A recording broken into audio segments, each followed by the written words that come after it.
आप सबका स्वागत है आपके अपने यूट्यूब चैनल फार्मा एमसीक्यू में। तो आज की वीडियो में क्या लेके आई हूँ मैं आप लोगों के लिए, ड्रग एंड कॉस्मेटिक एक्ट जो हमारा फार्मास्यूटिकल ज्यूरिस्प्रूडेंस में आता है। देखिए फार्मास्यूटिकल ज्यूरिस्प्रूडेंस में हमारा ड्रग एंड कॉस्मेटिक एक्ट और फार्मेसी एक्ट दो ही ज़्यादा इंपॉर्टेंट होते हैं ना। तो ड्रग एंड कॉस्मेटिक एक्ट के बहुत सारे क्वेश्चन इस वीडियो में लेके आई हूँ, बहुत सारे जो प्रीवियस ईयर के क्वेश्चन हैं, और मतलब कि इससे आपका पूरा का पूरा ड्रग एंड कॉस्मेटिक एक्ट जो है बहुत ही बढ़िया तरीके से रिवाइज होने वाला है। तो बहुत ही इंपॉर्टेंट आज का वीडियो रहने वाला है। तो आपकी अभी जो आपके डिफरेंट गवर्नमेंट फार्मासिस्ट के एग्जाम्स होने हैं, जैसे कि हमारा उड़ीसा में फार्मासिस्ट के एग्जाम्स है, झारखंड में भी फार्मासिस्ट के एग्जाम की डेट आ गई है, रेलवे में बम्पर वैकेंसी आपको अभी देखने को मिल रही है, और भी डिफरेंट हमारी वैकेंसीज हमें देखने को मिल रही है।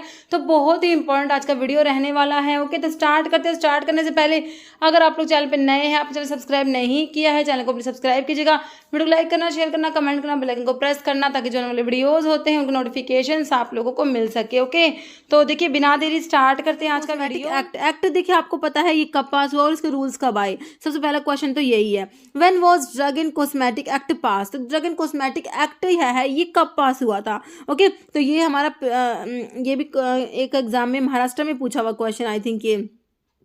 ओके, तो देखिए 10 अप्रैल 1940 दिया है, 9 सितंबर 1994, 7 मार्च 1948 या 10 अप्रैल 1919। तो हमें पता है ड्रग एंड कॉस्मेटिक एक्ट हमारा 1940 में पास हुआ है ना। तो इसमें अगर आपको एग्जैक्ट डेट याद नहीं थी तो भी चल गया काम, क्योंकि 1940 से ही आंसर निकल रहा था।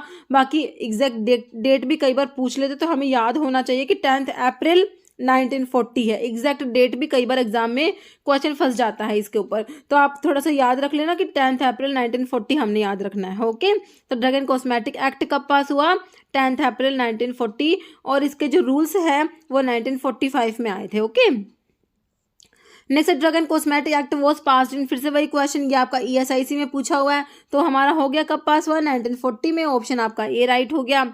नेक्स्ट क्वेश्चन देखिए, इसमें लिखा हुआ है कि ड्रग एंड कॉस्मेटिक एक्ट 1940 में पास हुआ और उसके रूल्स कब आए, 1945 में आए। Next drug and cosmetic act 1940 was originally known as. तो इसको ओरिजिनली क्या कहा गया था इस एक्ट को, drug act 1935, cosmetic act 1940, drug act 1940, cosmetic act 1935। तो इसको ओरिजिनली कहा गया था ड्रग एक्ट। क्या कहा गया था, ड्रग एक्ट 1940। ओके, तो महाराष्ट्र में पूछा हुआ क्वेश्चन है DMER का 2023 का। ठीक है, तो रिसेंटली पूछा हुआ, तो इसे क्या कहेंगे, ड्रग एक्ट कहा गया था इसको ओरिजिनली। ठीक है, तो आपका आंसर ऑप्शन 3 हो गया। देखिए, act was originally known as drug act and passed in 1940। Original act was prepared in accordance to the recommendations of the Chopra committee formed in 1930। The related drug rules was passed in 1945 में इसके rules आए थे। Okay, तो committee के बारे में हम जो इंट्रोडक्शन वाला स्टार्टिंग पढ़ेंगे उसमें सारा पढ़ लेंगे।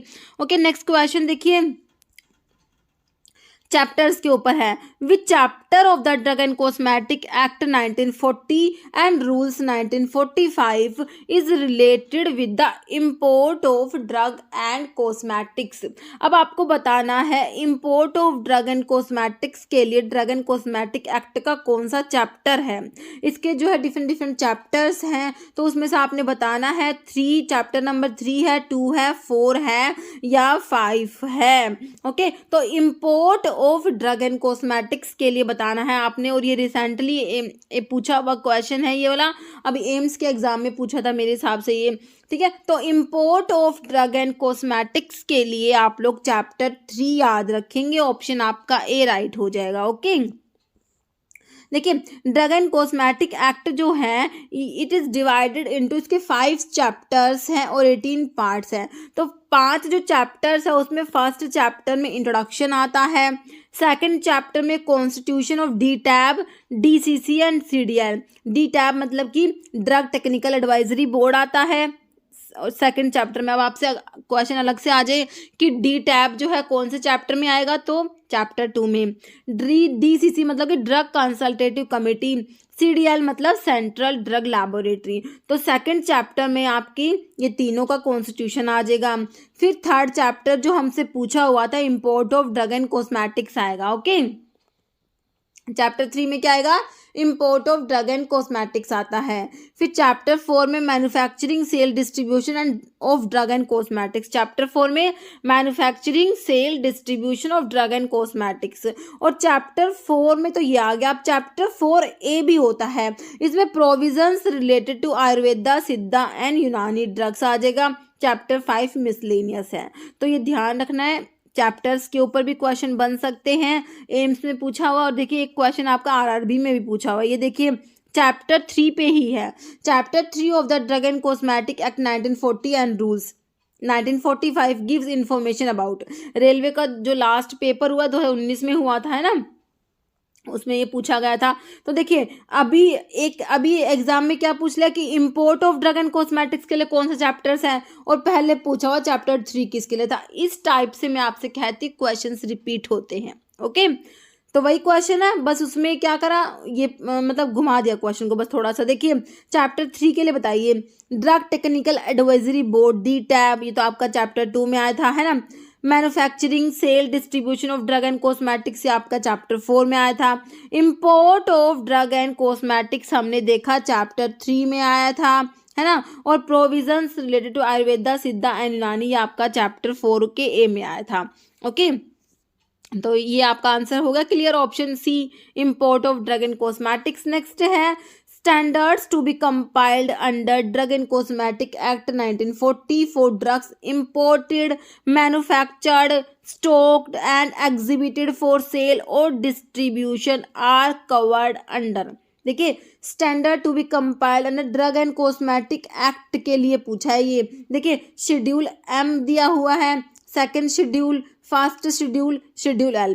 देखिए ये ड्रग एंड कॉस्मेटिक एक्ट है, इसके 2 शेड्यूल तो है एक्ट के आते हैं, 2 शेड्यूल टू द एक्ट, तो वही आपसे पूछे हैं। ओके, तो देखिए शेड्यूल M और L तो होगा नहीं, फर्स्ट या सेकंड शेड्यूल। देखिए फर्स्ट शेड्यूल्स में तो आपकी बुक्स आयुर्वेदा, सिद्धा, यूनानी की बुक्स आती हैं। तो ये drug imported, manufactured, stock, exhibit for cell आपका जो है ये सेकंड शेड्यूल की बात हो रही है। ऑप्शन आपका बी बिल्कुल राइट हो जाएगा। ओके, देखिए there are 2 schedule to the act and 35 schedule to the rules. Schedule to the act में आपका फर्स्ट शेड्यूल में list of books of reference for Ayurveda, Siddha and Unani books, ठीक है, तो फर्स्ट में बुक्स आ जाएंगी। सेकेंड शेड्यूल में standard to be compiled with for drug imported, manufactured, stock and exhibited for sale और डिस्ट्रीब्यूशन। ओके, तो ये आपका सेकंड शेड्यूल में आएगा, तो ध्यान रखना है। नेक्स्ट क्वेश्चन है what is in the first schedule of drug and cosmetic act 1940। तो एक्ट के मैंने 2 शेड्यूल बताए, फर्स्ट एंड सेकंड। तो फर्स्ट में क्या बताया अभी, list of books, list of glass wares, list of equipments है, लिस्ट ऑफ फॉर्म्स। तो हमारा इसमें लिस्ट ऑफ बुक्स आ गया, है ना। लिस्ट ऑफ बुक्स जो आयुर्वेदा, सिद्धा एंड यूनानी की बुक्स है वो आती है, ऑप्शन आपका 1 हो जाएगा। नेक्स्ट ये लिखा हुआ है इसमें फर्स्ट जो है शेड्यूल टू द एक्ट में, फर्स्ट शेड्यूल में हमारी बुक्स है list of Ayurveda, Siddha and Unani books, और सेकंड शेड्यूल में standard to be compiled with by imported by drug manufactured for sale, sold, stock और एग्जिबिटेड फॉर सेल और डिस्ट्रीब्यूटेड। ओके, नेक्स्ट है which schedule give information about fees for test और analysis by the central drug laboratory और state drug laboratory. तो कौन सा, जो अभी मैंने देखिए हमने एक्ट के 2 शेड्यूल देख लिए, अब शेड्यूल टू द रूल्स जो होते हैं उसमें डिफरेंट शेड्यूल्स आते हैं, A B C बहुत सारे इसमें, ठीक है। देखिए तो इसमें कहा गया है schedule give information about fees for test और analysis by central drug laboratory और स्टेट ड्रग लैबोरेटरी। तो देखिए फीस के लिए देखिए एप्लीकेशन सबसे पहले तो शेड्यूल A आता है जिसमें आपके डिफरेंट एप्लीकेशन फॉर्म्स आते हैं। फिर एप्लीकेशन फॉर्म लेंगे तो उसके लिए फीस भी तो हमें जमा करानी पड़ती है ना। सेकंड शेड्यूल में हमने फीस याद रखना है। ओके, फीस फॉर टेस्ट और analysis by central drug laboratory और स्टेट ड्रग लैबोरेटरी। तो ऑप्शंस में आपको शेड्यूल F दिया है, शेड्यूल Y दिया है, शेड्यूल K या शेड्यूल B। तो फीस के लिए हमने याद रखना है शेड्यूल B याद रखना है। ओके, तो आपका आंसर क्या हो जाएगा, ऑप्शन 4 हो जाएगा शेड्यूल बी। देखिए शेड्यूल बी में आपका आता है fees for analysis of drug और cosmetics that have to be paid to central drug laboratory और अदर गवर्नमेंट लैबोरेटरीज। ओके, तो याद रहेगा बी हमें। नेक्स्ट क्वेश्चन देखिए, which schedule contain different type of forms in drug and cosmetic act 1945, है ना। तो देखिए आपका जो है कितने डिफरेंट टाइप के फॉर्म्स के लिए, तो मैंने अभी आपको क्या बताया, ए में क्या आएंगे, सारे के सारे आपके एप्लीकेशंस फॉर्म आ जाएंगे, और बी में आपके क्या आ जाती है, फीस आ जाती है। तो शेड्यूल बी में तो आपका फीस हमने देख लिया, fees for analysis of drug cosmetics that have to be paid to central drug laboratory, है ना, या फिर अदर लैबोरेटरी को जो फीस पे करनी होती है। और शेड्यूल सी, देखिए सी दिया है, सी में आपके क्या आते हैं, बायोलॉजिकल्स एंड स्पेशल प्रोडक्ट्स आते हैं, बहुत इंपॉर्टेंट है बायोलॉजिकल एंड स्पेशल प्रोडक्ट्स के लिए शेड्यूल सी। शेड्यूल डी में आता है list of drug exempted from certain provision applicable to the import. Okay, और शेड्यूल ए में आपके डिफरेंट फॉर्म्स आ जाएंगे, है ना। आंसर आपका ऑप्शन 4 बिल्कुल सही हो जाएगा, शेड्यूल ए। देखिए शेड्यूल टू द रूल्स में आपके ए में proforma for applications for the licence issue and renewal of licence for sending memoranda under the act. B में मैंने आपको फीस बता दी, एनालिसिस ऑफ ड्रग और cosmetics that are paid to central drug laboratory और government laboratory. Okay, तो B में हमारी डिफरेंट फीस आ जाती है, और डी में list of drug exempted from certain provision applicable to import। okay, next question है, proforma for sending memorandum is included in which schedule, schedule D, schedule A, schedule F या schedule Q. Q होता है list of कोलतार colours के लिए, F होता है standards for ophthalmic preparations, ए में आपके एप्लीकेशंस फॉर्म आ गए, बचा क्या आपका, हाँ जो ये शेड्यूल डी में मैंने आपको बता दिया exempted from provision of import. तो आपका जो है परफॉर्मा जो है एप्लीकेशन में ही आ जाएगा ना, तो आपका आंसर ऑप्शन डी हो जाएगा, pro forma for sending memorandum is included in schedule A, answer हो जाएगा, ऑप्शन आपका बी में दिया हुआ है। ओके, तो फिर से लिखा हुआ है proforma for applications for the licence issue and renewal of licence sending memoranda under the act schedule A में, डी में exempted from certain provisions applicable to import, Q में लिस्ट ऑफ डाई कोलतार ये colours pigments permitted in cosmetics and shop, और F में ophthalmic preparations के लिए हो जाएगा। ओके, तो ये शेड्यूल्स हमें सारे बहुत ही अच्छे से याद रखने हैं क्योंकि इसके ऊपर बहुत से क्वेश्चन बनते हैं। Next ibuprofen tablet belongs to, Odisha में पूछा गया है, आपका जो प्रीवियस पेपर हुआ था 2021 में उसमें शेड्यूल्स के ऊपर आपके आए थे, शेड्यूल वाई पूछा हुआ है, शेड्यूल एच पूछा हुआ है, और ये आइब्यूप्रोफेन टैबलेट के ऊपर है, और अलग से शेड्यूल एच वाला क्वेश्चन भी आया हुआ है, और शेड्यूल जे वाला भी पूछा हुआ था। ओके, तो शेड्यूल्स के ऊपर आपके 3 से 4 क्वेश्चन बने हुए हैं, तो देख लीजिए शेड्यूल इम्पोर्टेंट है। ओके, तो ibuprofen tablet belongs to schedule H, schedule G, schedule B या शेड्यूल एक्स।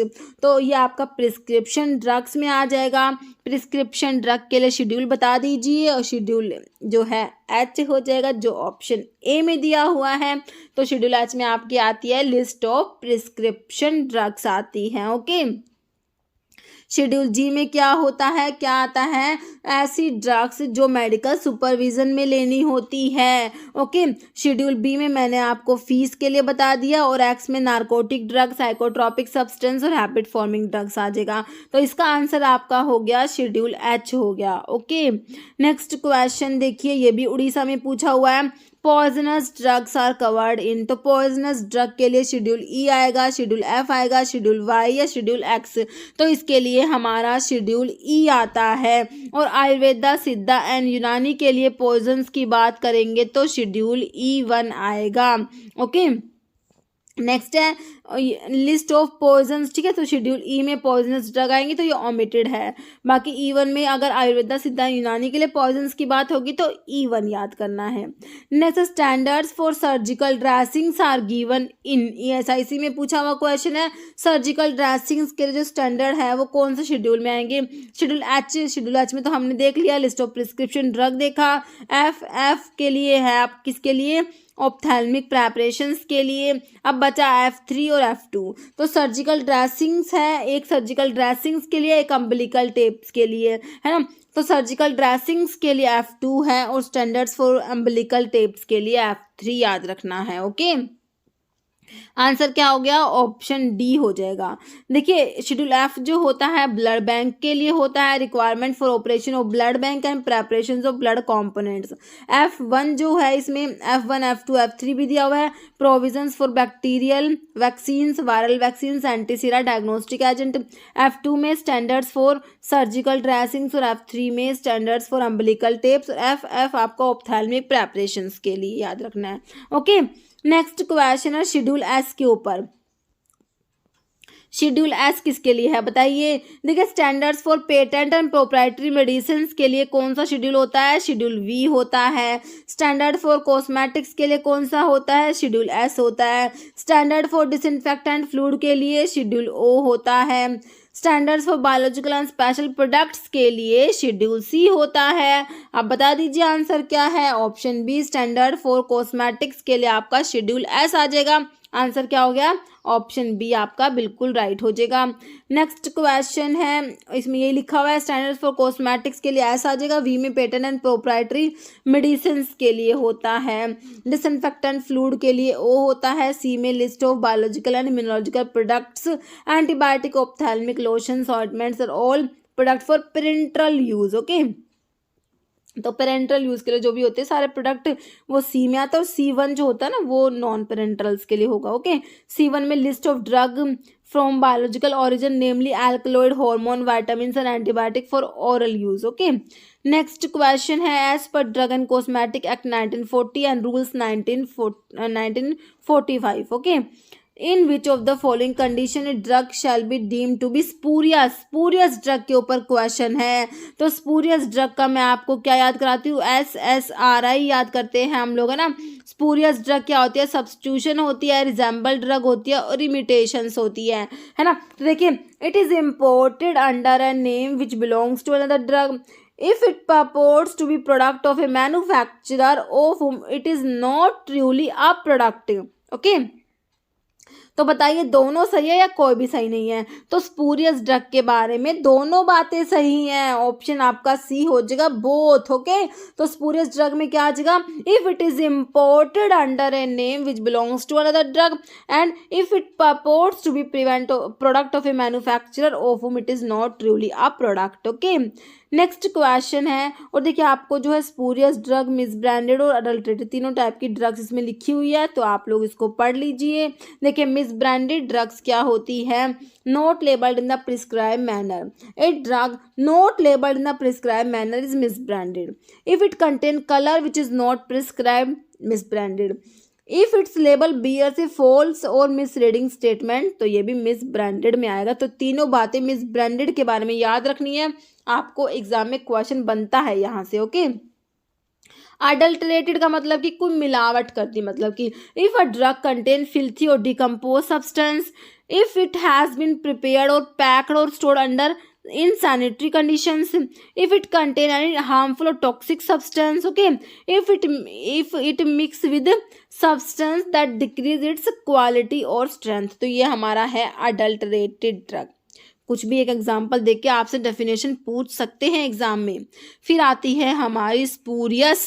देखिए if it is imported or manufactured under the name which belongs to the drug, okay, if it seems to be product of a manufacturer of whom it is not truly a product, if it is imitation of substitute for another drug or resemble another drug, तो ये हमारी होती है spurious drug। Okay, तो तीनों type की drugs आपने याद रखनी है क्योंकि बहुत इंपॉर्टेंट है। नेक्स्ट है according to drug and cosmetic act 1940 which of the following does not fall under definition of misbranded drug. तो मिस ब्रांडेड ड्रग की डेफिनेशन में कौन सा नहीं आता, देखिए ऑप्शन देखिए। If it is an imitation of, तो इमिटेशन को देखते ही समझ जाइए, मैंने आपको बताया था SSRI। स्पूरियस ड्रग सब्स्टिट्यूट होती है, रिजेंबल ड्रग होती है, इमिटेशन होती है। Imitation of or substitute for another drug or resemble another drug in a manner likely to deceive or bear upon it or upon its label or container the name of another drug. तो ये तो क्या हो गई आपकी spurious हो गई ना। तो आपसे तो क्या पूछा है कि यही तो पूछा है does not fall, miss branded में कौन सा नहीं आता है ना, तो ये नहीं आएगा। स्पूरियस की डेफिनेशन है बिल्कुल सिंपल, तो आंसर तो हमारा ऑप्शन 1 ही हो गया। ओके, अब बाकी का ऑप्शन पढ़िए। देखिए, इफ इट्स लेबल कंटेनर और anything accompanying the drug bears any statement design और device which makes any false claim for the drug और इज फॉल्स और मिसलीडिंग इन एनी पर्टिकुलर। तो फॉल्स और मिसलीडिंग स्टेटमेंट किस में आया था आपका, मिस ब्रांडेड ड्रग में आया था।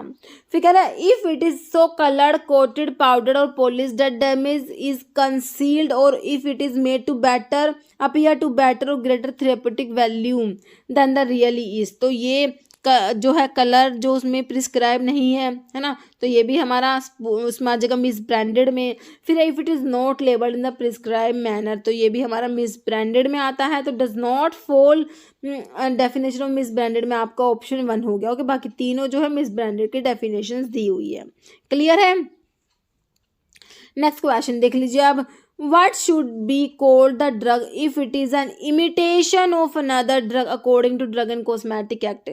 तो imitation के लिए substitute हो, imitation हो या resemble drug हो, तो SSRI है ना, SSRI आपने याद रखना है, substitute हो, imitation हो, resemble drug हो। ओके, तो किसकी बात हो रही है, स्पूरियस ड्रग की। देखिए, मिसब्रांडेड, अडल्ट्रेटेड, इमिटेड या स्पूरियस, तो ये हमारी होती है कौन सी, option 4 spurious drug. Next question देखिए, as per the drug and cosmetic act 1940 if a drug is not labelled in the prescribe manner, तो मैंने आपको बताया था colour which is not prescribed, false और मिसलीडिंग स्टेटमेंट और not labelled in the prescribe manner, ये सारी किसकी डेफिनेशन है बताइए। स्पूरियस ड्रग, सब स्टैंडर्ड ड्रग, अडल्ट्रेटेड है, मिस ब्रांडेड, तो ये मिस ब्रांडेड होती है। ऑप्शन आपका डी राइट हो जाएगा। ओके, नेक्स्ट है, if the drug contains in filthy putrid और decompose substance then is known as misbranded, adulterated, spurious या नन। तो देखिए, ड्रग कंटेन फिल्थी प्यूट्रिड और डिकम्पोज सब्सटेंस कौन सी डेफिनेशन में आ जाएगा, ये हमारा आ जाएगा किसमें, अडल्टरेटेड ड्रग में। ओके, नेक्स्ट क्वेश्चन देख लीजिए, which category of drug that are prohibited to be imported, कौन से टाइप की ड्रग को है इम्पोर्ट करना प्रोहिबिटेड है। Okay, that are prohibited to be imported. देखिए, schedule H drug, Unani drug, misbranded है, टॉयलेट प्रेपरेशन, तो ये आपकी मिस ब्रांडेड ड्रग्स होती हैं।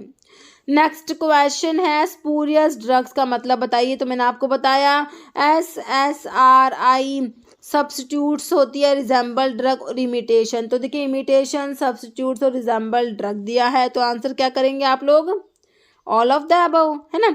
Next question, alcoholic preparations can be stored in a warehouse for a maximum period of. Okay, तो alcoholic preparations को store कर सकते हैं मैक्सिमम पीरियड ऑफ 3 years, 5, 4 या 2, तो ये मैक्सिमम पीरियड ऑफ 3 years हो जाएगा। ओके, नेक्स्ट क्वेश्चन देख लीजिए, What is the minimum area which is required to start a retail drug store। तो ये क्वेश्चन देखिए बहुत से एग्जाम में आ गया, अभी रिसेंटली 2023 में एग्जाम हुआ आपके, तो एम्स में भी पूछा गया था, बहुत से एग्जाम से, महाराष्ट्र में भी आया था ये। ओके, तो देखिए 50 स्क्वायर मीटर, 10 स्क्वायर मीटर, 100 या 30 स्क्वायर मीटर, तो minimum area which is required to start a retail drug store is 10 square metre हो जाएगा, ऑप्शन 2 राइट हो जाएगा। नेक्स्ट क्वेश्चन देख लीजिए, the advertisement of drug mentioned in schedule J, schedule J में जो ड्रग मैंशनड है उनकी एडवर्टीजमेंट क्या है, प्रोहिबिटेड है, परमिटेड है, बोनाफाइड है या एग्जाम्प्टेड है, तो ये क्या प्रोहिबिटेड है। ओके, क्योंकि शेड्यूल जे में आपकी होती है इनक्यूरेबल डिजीजेज आती हैं। ओके, नेक्स्ट है, Coca, opium, hemp comes under, ये उड़ीसा का प्रीवियस क्वेश्चन है, तो इंसेक्टिसाइड एक्ट में आएंगे, पॉइजन एक्ट में, डेंजरस ड्रग एक्ट में या स्पूरियस ड्रग एक्ट में, तो ये आपका डेंजरस ड्रग एक्ट में आ जाएगा।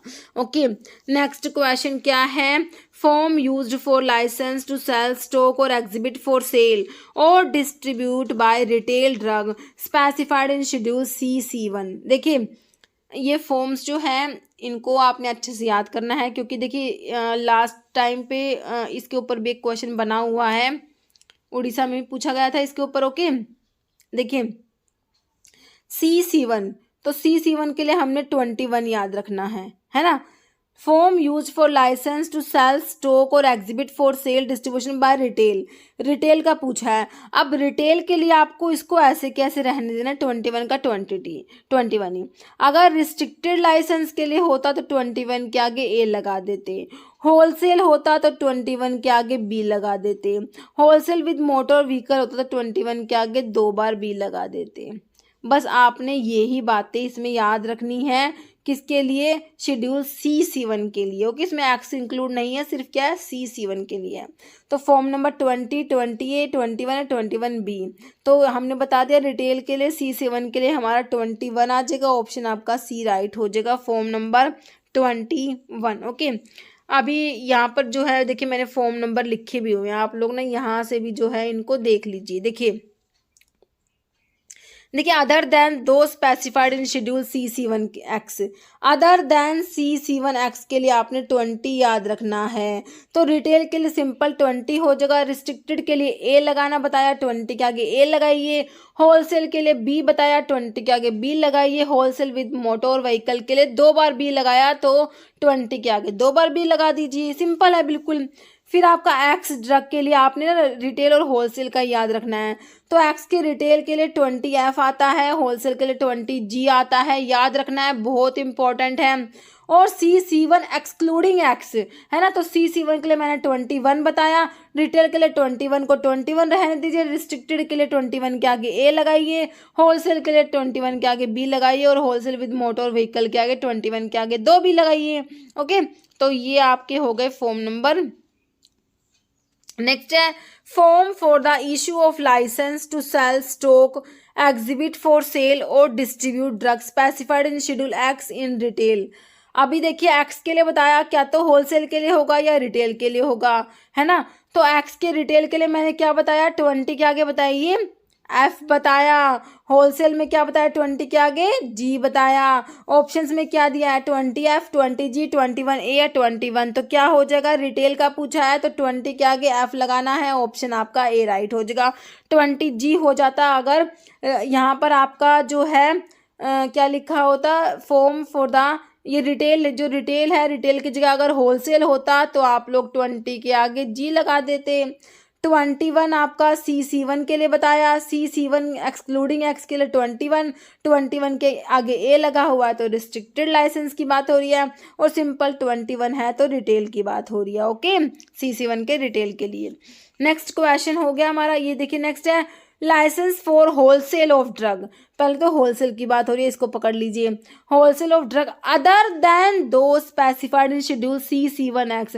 अदर देन CC1X की बात आते ही आपने समझ जाना है 20 फॉर्म नंबर। ओके, होलसेल है, देखिए अगर सिंपल होता रिटेल तो 20 रहने देते, रिस्ट्रिक्टेड होता तो 20 के आगे ए लगाते, होलसेल है तो 20 के आगे बी लगाएंगे, होलसेल विद मोटर व्हीकल होता तो 20 के आगे 2 बार बी लगाते, सिंपल है ना। तो अब ये आंसर क्या करेंगे, होलसेल के लिए 20 के आगे क्या लगाएंगे, बी लगाएंगे, और अगर रिटेल होता तो सिंपल 20 रहता, और अगर CC1 एक्सक्लूडिंग एक्स के रिटेल के लिए होता तो 21 होता, CC1 के लिए आपका होलसेल के लिए होता तो 21 के आगे बी लगता। ओके, नेक्स्ट क्वेश्चन देख लीजिए, licence for wholesale of drug specified in schedule X. X में या तो रिटेल है या होलसेल है, रिटेल के आगे लिए 21 के आगे क्या लगाया, 20 के आगे एफ लगाया, और होलसेल में 20 के आगे क्या लगाया, जी लगाया, सिंपल है। ओके, अभी ऑप्शंस में 20A दिया है, 20B, 20F, 20G। तो होलसेल है, शेड्यूल एक्स है, 20 के आगे जी लगाइए ना, ऑप्शन आपका डी राइट करिए। 20F हो गया, रिटेल होता तो। ओके, 20 के आगे ए लगा हुआ है तो ये आपका अदर देन CC1X है ना, और रिटेल नहीं रिस्ट्रिक्टेड हो जाएगा अगर 20A है तो, और 20B है होलसेल हो जाएगा किसका, other than CC1X। Okay, next question है fine for false claim to be registered pharmacist on first conviction. Okay, तो फर्स्ट कन्विक्शन पे बताना है फाइन किसके लिए, फॉल्स क्लेम कर रहा है कि रजिस्टर्ड फार्मासिस्ट है। तो ₹500 का, 6 मंथ इम्प्रिजनमेंट, ₹1000 है, बोथ फाइन एंड इम्प्रिजनमेंट। तो कितना फाइन है, falsely claim to be fine किसके लिए, false claim to be registered pharmacist on first conviction. Okay, तो सिर्फ है कितना, ₹500। ओके, ऑप्शन आपका ए राइट हो जाएगा। ओके, नेक्स्ट, और देखिए सब्सिक्वेंट कन्विक्शन है ना, तो उसमें हो जाएगा इम्प्रिजनमेंट होगा 6 मंथ का, या और फाइन होगा नॉट एक्सीडिंग ₹1000 से ज़्यादा नहीं होगा, या फिर दोनों हो सकते हैं। Okay, next penalty for non disclosure of the name of the manufacturer, तो ₹10,000, 2,000, 1,000 या 500। तो इसके लिए है आपका ₹100,000 है। ओके, ऑप्शन सी राइट हो जाएगा। नेक्स्ट, एप्लीकेशन फॉर ग्रांट और renewal of licence for manufacturing Ayurveda, Siddha and यूनानी ड्रग के मैन्युफैक्चरिंग के लिए एप्लीकेशंस के लिए चाहिए। ओके, अप्लाई करना है। ओके, एक अप्लाई करेंगे, फिर एक होगा फॉर्म नंबर में आपको लाइसेंस इशू होता है। तो एप्लीकेशंस के लिए पूछा है आयुर्वेदा, सिद्धा एंड यूनानी की मैन्युफैक्चरिंग लाइसेंस पूछा है, ध्यान से पढ़ना है। ओके, फॉर्म नंबर 24D है, 48 है, 25E या 24E। तो देखिए ऑप्शन ए 24D में अप्लाई करते हैं एप्लीकेशंस आयुर्वेदा सिद्धा यूनानी के मैन्युफैक्चरिंग में एप्लीकेशंस के लिए फॉर्म नंबर 24D हो जाएगा। ओके, तो ये मैन्युफैक्चरिंग के एक बार फॉर्म नंबर देख लीजिए मैन्युफैक्चरिंग लाइसेंस की। ठीक है, देखिए other than those specified in schedule CC1X होता है, अदर देन CC1X होता है, तो ये मैन्युफैक्चरिंग के लिए हम लोग पढ़ रहे हैं। ओके, तो इसमें होता है हमारा 24 में अप्लाई करते हैं, 25 में लाइसेंस इशू हो जाता है, किसके लिए, अदर देन CC1X के लिए 24, 25 याद रखना है। और शेड्यूल X के लिए हमारा होगा तो अप्लाई करेंगे 24F में, इशू होगा 25F में। और CC1 एक्सक्लूडिंग X होगा तो 27 में अप्लाई करेंगे, 28 में लाइसेंस इशू होगा। CC1 एंड X के लिए 27 में अप्लाई करेंगे, 27B में, और लाइसेंस इशू होगा 28B में। ओके, नेक्स्ट क्वेश्चन देखते हैं। और देखिए इसमें होम्योपैथिक ड्रग की मैन्युफैक्चरिंग में अप्लाई करेंगे 24C में, इशू होगा 25C में। और आयुर्वेदा सिद्धा यूनानी की मैन्युफैक्चरिंग में हमने अप्लाई करा, देखा ऑप्शन में, क्वेश्चन में हमें दिया हुआ था 24D में अप्लाई करा, और लाइसेंस इशू होगा किसमें, 25D में। तो ये भी याद रखना है। ओके, नेक्स्ट क्वेश्चन है which of the following can be marketed under A generic name. तो जेनेरिक नेम में मार्केट कर सकते हैं किसे, एनाल्जिन को, ग्लूटाथियोनाइड को, बार्बिटल या मैप्रोबेमेट। तो ये हमारी एनाल्जिन होती है। ओके, जेनेरिक ड्रग में he can be marketed under generic name में ही इसको मार्केट कर सकते हैं। और जेनेरिक नेम के लिए हमारा जो शेड्यूल कौन सा है जिसमें लिस्ट ऑफ जेनेरिक ड्रग आती है, तो हमारा शेड्यूल W होता है ना। देखिए शेड्यूल W में क्या आता है, name of drug that can be marketed under generic name only. तो इसमें एनाल्जिन आता है, एस्पिरिन एंड इट्स सोल्ट्स आते हैं, क्लोरप्रोमाजिन एंड इट्स सोल्ट्स आते हैं, फेरासल्फेट आता है, पाइपराजिन एंड इट्स सोल्ट्स आते हैं। नेक्स्ट है standard for mechanical कंट्रासेप्टिव्स। Mechanical contraceptives के लिए स्टैंडर्ड्स के लिए बताना है कौन सा शेड्यूल है, comes under dash schedule dash as per the drug and cosmetic act. तो देखिए जो है मैकेनिकल कंट्रासेप्टिव्स के लिए शेड्यूल R दिया है, शेड्यूल P दिया है, S या O दिया है। तो हमारा शेड्यूल R आता है standard for mechanical contraceptives. Schedule P में क्या आएगा, लाइफ पीरियड ऑफ ड्रग आएगा। क्या आएगा शेड्यूल P में, लाइफ पीरियड ऑफ ड्रग आएगा। शेड्यूल S में स्टैंडर्ड्स फॉर कॉस्मेटिक्स मैंने आपको बताया। शेड्यूल O में स्टैंडर्ड्स फॉर डिसइंफेक्टेंट फ्लूइड आएगा। ओके, नेक्स्ट क्वेश्चन देख लीजिए। तो इसमें यही लिखा हुआ है, P में life period of drug, R में standards for condoms which are made up of rubber latex intended for single use and other mechanical contraceptives. Okay, next है शेड्यूल D के ऊपर क्वेश्चन है, as per drug and cosmetic act is concerned with. Schedule D किसके लिए बताया था, देखिए list of drug exempted from provisions of import of drug, disease और एलिमेंट्स विच अ ड्रग में not purport to prevent or cure. तो schedule J की बात हो रही है। रिक्वायरमेंट ऑफ फैक्ट्री प्रीमाइसिस है, लिस्ट ऑफ प्रिस्क्रिप्शन ड्रग है। तो शेड्यूल D में हमारा आ जाएगा option A, list of drug exempted from provisions of import of drug. तो ये शेड्यूल D में आता है। ओके, और शेड्यूल जो एक देखिए ये तो है list of drug exempted from the import, एक होता है एग्जाम्प्टेड फ्रॉम मैन्युफैक्चरर, ठीक है, तो वो शेड्यूल के में आता है। के में आता है drug exempted from certain provisions related to the manufacture of the drug. Okay, next है as per drug and cosmetic act schedule F is related to. तो एफ के लिए मैंने आपको क्या बताया, parenteral preparations, ointment formulations, skin cosmetic preparations, ophthalmic preparations. तो ये आपका होता है ऑप्थेल्मिक प्रेपरेशंस हो जाएगा। ओके, नेक्स्ट है schedule F3 is related with. तो हमने F2 को देखा था, स्टैंडर्ड्स फॉर जो है सर्जिकल ड्रेसिंग्स के लिए देखा था, F2 है ना। देखिए सर्जिकल ड्रेसिंग्स के लिए तो F2 हो गया। स्टेराइल अम्बिलिकल टेप्स के लिए कौन सा होएगा, स्टैंडर्ड फॉर ऑप्थेल्मिक प्रेपरेशंस और स्टैंडर्ड फॉर प्रोडक्शन ऑफ सिरा। तो आपका F3 F2 बताया किसके लिए, सर्जिकल ड्रेसिंग्स के लिए, तो F3 होता है आपका अम्बिलिकल टेप्स के लिए। ऑप्शन आपका बी राइट हो जाएगा, standards for sterilised umbilical tapes. Okay, next है standard for disinfectant fluid comes under. तो डिसइंफेक्टेंट फ्लूइड के लिए स्टैंडर्ड्स के लिए मैंने कौन सा शेड्यूल बताया, शेड्यूल ओ दिया है, आर दिया है, एस दिया है या ई दिया है। तो इसमें आपका आता है शेड्यूल ओ आता है, बाकी आर आपका मैकेनिकल कंट्रासेप्टिव्स के लिए हो गया, एस में कॉस्मेटिक्स आ गया, ई में ये पॉइजनस ड्रग के लिए था, है ना, जो ओमिटेड है अभी। नेक्स्ट है under which schedule requirement for displaying manufacturing raw material and analytical record of drug deals in. तो एनालिटिकल रिकॉर्ड के लिए मैंने आपको कौन सा शेड्यूल बताया, देखिए शेड्यूल यू बताया, एम बताया, U1 या W। तो एनालिटिकल रिकॉर्ड ऑफ ड्रग याद रखना है शेड्यूल यू होगा, और अगर कॉस्मेटिक्स की बात हो जाती तो U1 हो जाता। ओके, अगर ये कहते कि analytical record of the cosmetics तो शेड्यूल U1 होता। ओके, एम में आपका क्या आता है, GMP गुड मैन्युफैक्चरिंग प्रैक्टिसेस आती हैं शेड्यूल एम में। ओके, और W में क्या बताया था, list of generic drug. Next है, तो इसमें लिखा हुआ है यू का particular to be shown in manufacturing raw material analytical record of the drug, और U1 में आपका कॉस्मेटिक्स आ जाएगा, particulars to be shown in manufacturing raw material and analytical record of the cosmetics. Next है list of coal tar colours permitted to be used in cosmetics is covered under schedule O में तो आपका disinfectant fluid के लिए आया था, है ना। फिर आपका शेड्यूल पी में लाइफ पीरियड ऑफ ड्रग आया, तो आपका शेड्यूल क्यू या शेड्यूल आर में मैकेनिकल कंट्रासेप्टिव्स आ गया, बचा क्या, option C schedule Q. Schedule Q में list of coal tar colours आ जाएगा। ओके, नेक्स्ट है, तो इसमें लिखा हुआ है शेड्यूल क्यू में list of dyes colours and pigments permitted in cosmetics and soap. Next schedule J is related to.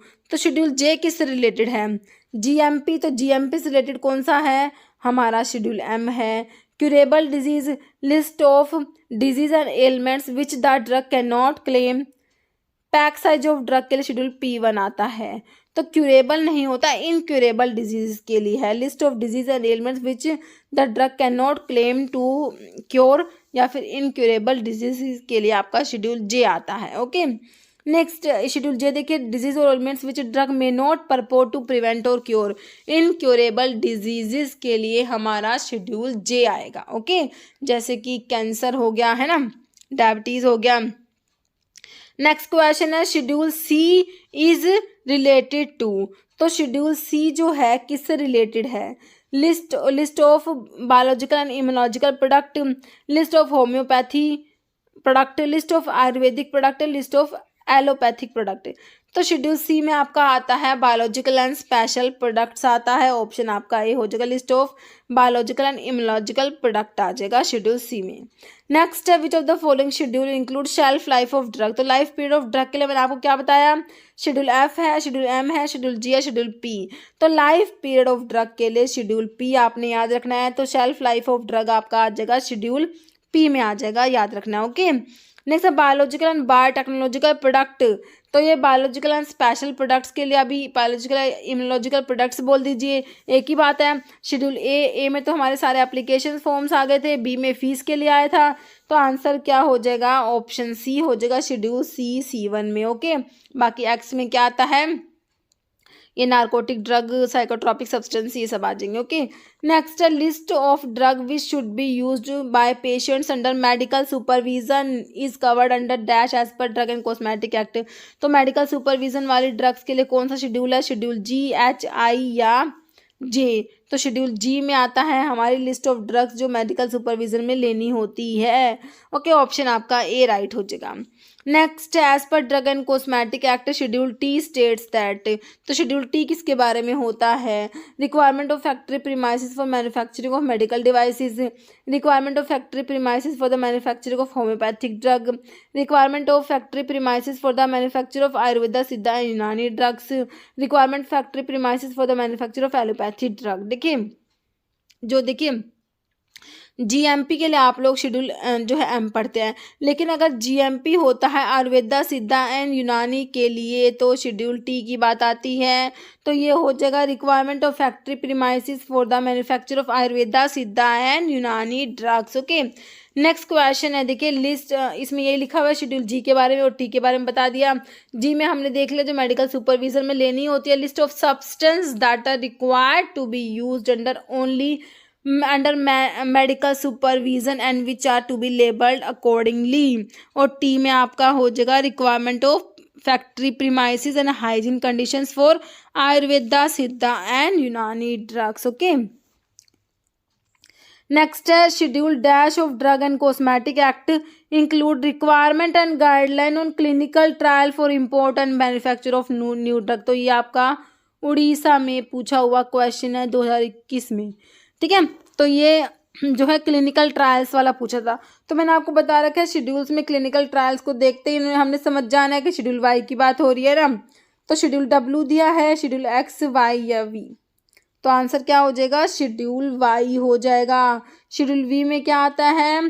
Patent and proprietary medicine के लिए होता है, एक्स में narcotic drug, psychotropic substance, W में जेनेरिक ड्रग के लिए। Okay, तो आपका आंसर क्या हो गया? ऑप्शन सी हो गया।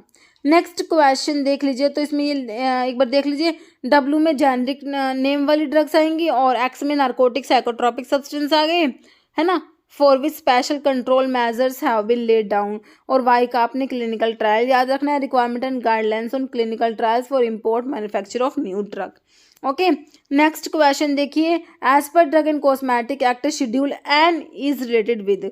तो एन किसके लिए है? List of maximum equipment for efficient running of pharmacy. तो मैक्सिमम नहीं होता, मिनिमम होता है।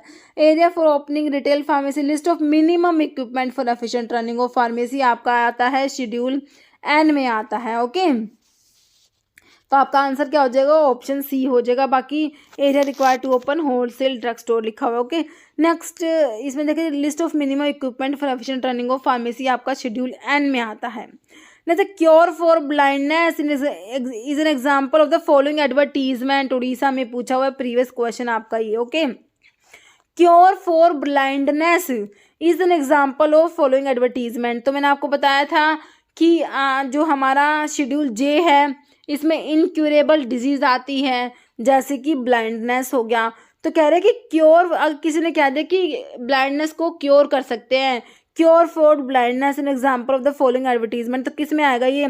प्रोहिबिटेड में, एग्जाम्प्टेड, परमिटेड या बोनाफाइड। तो ये प्रोहिबिटेड आता है। ओके, ऑप्शन आपका ए राइट हो जाएगा। Next, name of drug which shall be marketed under generic name only come under schedule W. तो इसमें तो हमारा यही आता है, ड्रग्स आती है which shall be marketed under generic name. तो ये आंसर तो ऑप्शन ए ही हो गया। बाकी एक्स दिया है, एक्स में आपका वही नार्कोटिक ड्रग, साइकोट्रॉपिक सब्सटेंस है ना। वाई का आपको देखते समझ जाना है किसकी बात हो रही है? क्लिनिकल ट्रायल्स की। नेक्स्ट है शेड्यूल वी का पूछा आपसे, स्टैंडर्ड्स फॉर कॉस्मेटिक्स के लिए तो एस आया, standards for patent proprietary medicine के लिए आपका शेड्यूल वी आ गया है, और स्टैंडर्ड्स फॉर डिसइंफेक्टेंट फ्लूइड के लिए ओ आ गया है, गुड मैन्युफैक्चरिंग प्रैक्टिसेस के लिए एम आ गया है। तो शेड्यूल वी का आंसर क्या हो गया? ऑप्शन बी राइट हो गया। ओके, नेक्स्ट है insulin injection according to schedule P is should be store.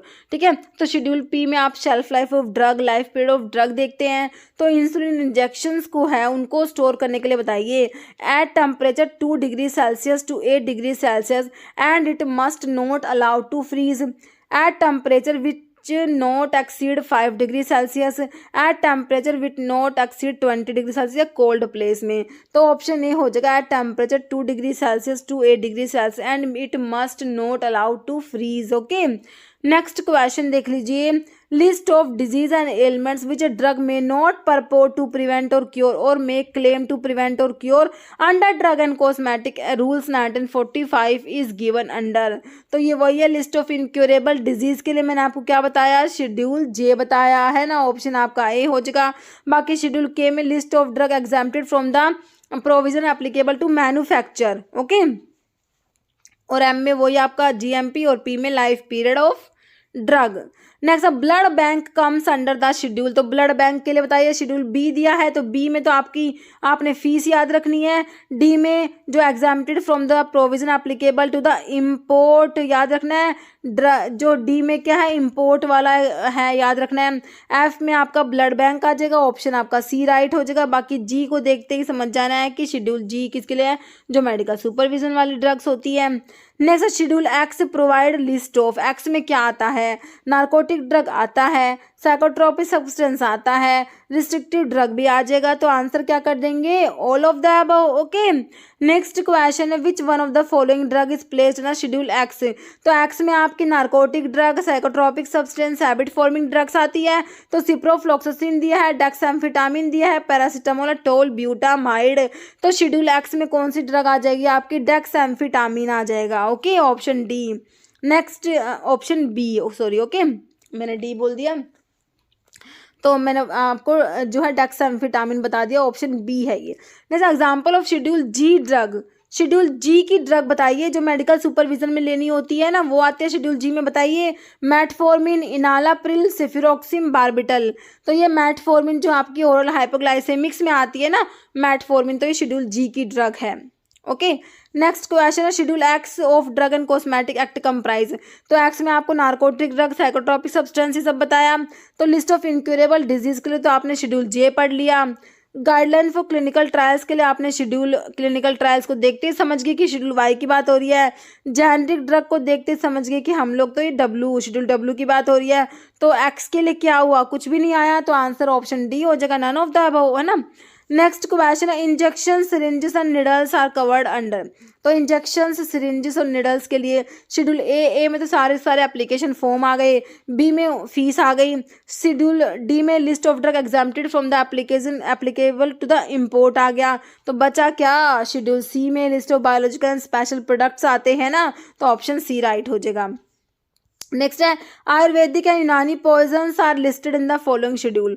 देखिए, पॉइजन्स के लिए मैंने आपको बताया, क्या बताया, पॉइजन्स ड्रग के लिए शेड्यूल ई था, लेकिन जो आयुर्वेदा, सिद्धा एंड यूनानी के लिए जो पॉइजन्स है उसके लिए बताना है शेड्यूल एच में तो आपकी लिस्ट ऑफ प्रिस्क्रिप्शन ड्रग्स आती है। एच में क्या आता है, लिस्ट ऑफ प्रिस्क्रिप्शन ड्रग। बहुत बार आपका जो ये शेड्यूल एच है ना, बहुत बार मतलब अभी जो बहुत से रिसेंटली एक भी एग्जाम हुआ तो शेड्यूल एच बहुत से एग्जाम में पूछा गया है।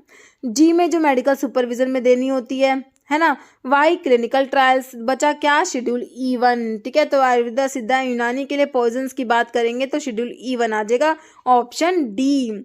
नेक्स्ट है, manufacturing and analytical record of the cosmetics. देखिए, एनालिटिकल रिकॉर्ड ऑफ ड्रग्स के लिए शेड्यूल यू देखा था, तब मैंने आपको बताया था अगर कॉस्मेटिक्स होगा तो क्या होगा, है ना। तो कॉस्मेटिक कौन से शेड्यूल्स में है, वाई। तो वाई के लिए तो हमें पता है क्लिनिकल ट्रायल्स के लिए होता है ना। Guideline for the clinical trials हो जाएगा। यू में आपका हो जाता है, अगर ड्रग होता है यहाँ पर manufacturing and analytical record of drug होता तो यू होता है, लेकिन कॉस्मेटिक्स है तो ऑप्शन सी U1 हो जाएगा।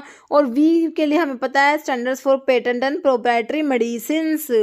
नेक्स्ट क्वेश्चन है, schedule to which list of drug to be sold on prescription only belongs to. तो प्रिस्क्रिप्शन ड्रग के लिए आपका ये उड़ीसा में पूछा हुआ क्वेश्चन है। ओके, प्रीवियस क्वेश्चन है, शेड्यूल एच के ऊपर भी क्वेश्चन बना था। तो प्रिस्क्रिप्शन ड्रग के लिए शेड्यूल एच आता है, जो आपको ऑप्शन ए में ही दिया है। बाकी शेड्यूल जी में जो ड्रग मेडिकल सुपरविजन में लेनी होती है, जैसे ओरल हाइपोग्लाइसेमिक्स है ना, वाई क्लिनिकल ट्रायल्स, एक्स में narcotic drugs, psychotropic substance, habit forming drugs आ जाएगा। ओके, नेक्स्ट है schedule for drug manufacturing practice, GMP, simple GMP के लिए पूछ रखा है। Okay, and requirement of factory premises for the manufacture belong to. Schedule X, तो एक्स का तो आपको पता है, narcotic drug, psychotropic substance, habit forming drug. W में list of generic drug. L जो है पहले था, इसमें शेड्यूल एल में प्रिस्क्रिप्शन ड्रग आती थी। ओके, तो अभी तो आपकी प्रिस्क्रिप्शन ड्रग शेड्यूल एच में आती है। तो जीएमपी के लिए आपका हो गया ऑप्शन डी, शेड्यूल एम आ जाएगा। ओके, तो इसमें देखिए जीएमपी के लिए आपका शेड्यूल एम आता है, good manufacturing practices, requirement of factory premises, plant and equipments. तो एम में भी M1 M2 M3 भी होते हैं, तो M1 M2 M3 को HCM से याद रखिए। जीएमपी किसके लिए, होम्योपैथिक प्रेपरेशंस के लिए तो शेड्यूल M1 हो जाएगा, और कॉस्मेटिक्स के लिए M2 हो जाएगा, और मेडिकल डिवाइसेस के लिए M3। ठीक है, HCM याद रखना, M1 M2 M3 याद रखना। Okay, requirement of factory premises for manufacturing of homoeopathic preparations M1, M2 हो जाएगा requirement of factory premises for manufacturing of cosmetics, M3 requirement of factory premises for manufacturing of medical devices. Okay, next है if in the drug and cosmetic act and rules schedule relating to GMP. तो GMP के लिए क्या बताया, बिल्कुल simple है, लेकिन GMP वाला क्वेश्चन बहुत बार शेड्यूल जो है एम पे भी बहुत बार क्वेश्चन बना है। तो जीएमपी के लिए ऑप्शन ए शेड्यूल एम हो जाएगा। बाकी शेड्यूल सी किसके लिए बताया, बताइए, biological and special products. Okay, biological and special products आ जाएंगे। वाई का देखते हैं, हमें समझ जाना है, क्लिनिकल ट्रायल्स की बात हो रही है, standards for clinical trials, guideline for clinical trials बोल दीजिए। एच में आपकी प्रिस्क्रिप्शन ड्रग हो जाएंगे। ओके, नेक्स्ट क्वेश्चन है शेड्यूल M2। तो M2 में ना अभी आपको क्या बताया, M1 M2 M3 HCM से याद रखना है। जीएमपी होम्योपैथिक के लिए, जीएमपी कॉस्मेटिक्स के लिए, जीएमपी मेडिकल डिवाइसेस के लिए। ओके, तो देख लीजिए आप, requirement of factory premises for the manufacturing of medical devices तो M3 हो गया। होम्योपैथिक के जो किस में आ गया, M1 में आ गया। कॉस्मेटिक्स आपका हो गया M2 में, तो M2 पूछा हुआ है तो ऑप्शन सी हो जाएगा। M2 requirement of factory premises for the manufacturing of cosmetics. Okay, next, और इसमें यही लिखा हुआ है, देखिए वही हमने M देख लिया, जीएमपी और M1 M2 M3 HCM से हम लोग याद रखेंगे। ओके, नेक्स्ट क्वेश्चन है pack size of drug is covered under. तो पैक साइज ऑफ ड्रग के लिए बताना है। शेड्यूल पी में तो आपका क्या आया था, लाइफ पीरियड ऑफ ड्रग आया था। आर में क्या आया था, standards for mechanical contraceptives. Pack size of drug के लिए शेड्यूल P1 आ गया, और ओ में स्टैंडर्ड्स फॉर आपका डिसइंफेक्टेंट फ्लूइड आया था। ओके, तो आंसर क्या हो गया, ऑप्शन सी। नेक्स्ट है as per drug and cosmetic rules schedule P deals with. तो शेड्यूल पी किसके लिए बताया, पैक साइज ऑफ ड्रग नहीं, बिल्कुल नहीं, ऑप्शन जो है इसके लिए P1 हो जाएगा। Life period of drug in month, option 2 आपका राइट हो जाएगा। स्टैंडर्ड फॉर कॉस्मेटिक्स के लिए शेड्यूल एस आ गया। Standard for condoms and other mechanical contraceptives के लिए शेड्यूल आर आ गया। ओके, नेक्स्ट क्वेश्चन है schedule C and schedule N as per the drug and cosmetic act deal with the following. तो शेड्यूल सी किसके लिए होता है, इसमें आता है बायोलॉजिकल एंड स्पेशल प्रोडक्ट्स आते हैं। शेड्यूल एन में क्या आता है, list of minimum equipment for the efficient running of the pharmacy. तो अब देख लीजिए, स्टैंडर्ड फॉर कॉस्मेटिक्स तो आपका एस में आता है, बायोलॉजिकल एंड स्पेशल प्रोडक्ट है शेड्यूल सी, बिल्कुल सही हो जाएगा। क्या हो जाएगा आपका, और लाइफ पीरियड ऑफ ड्रग का तो पी आता है। List of minimum equipment for efficient running of pharmacy, बिल्कुल सही हो जाएगा। तो आपका जो है शेड्यूल सी के लिए तो क्यू हो जाएगा, और जो है एन के लिए एस हो जाएगा। तो क्यू और एस आपको देखिए अब कौन से ऑप्शन में मिला है, करेक्ट ऑप्शन ये है, क्यू और एस आपको दिया हुआ है ऑप्शन बी में। ओके, नेक्स्ट क्वेश्चन है शेड्यूल एच और शेड्यूल एस का पूछा हुआ, इस टाइप से ही आपको ऑप्शन दे रखे हैं, तो देखना है आप कौन से दो हैं इनमें से। ओके, वो ही दे रखे हैं, पी क्यू वाले ऑप्शन है।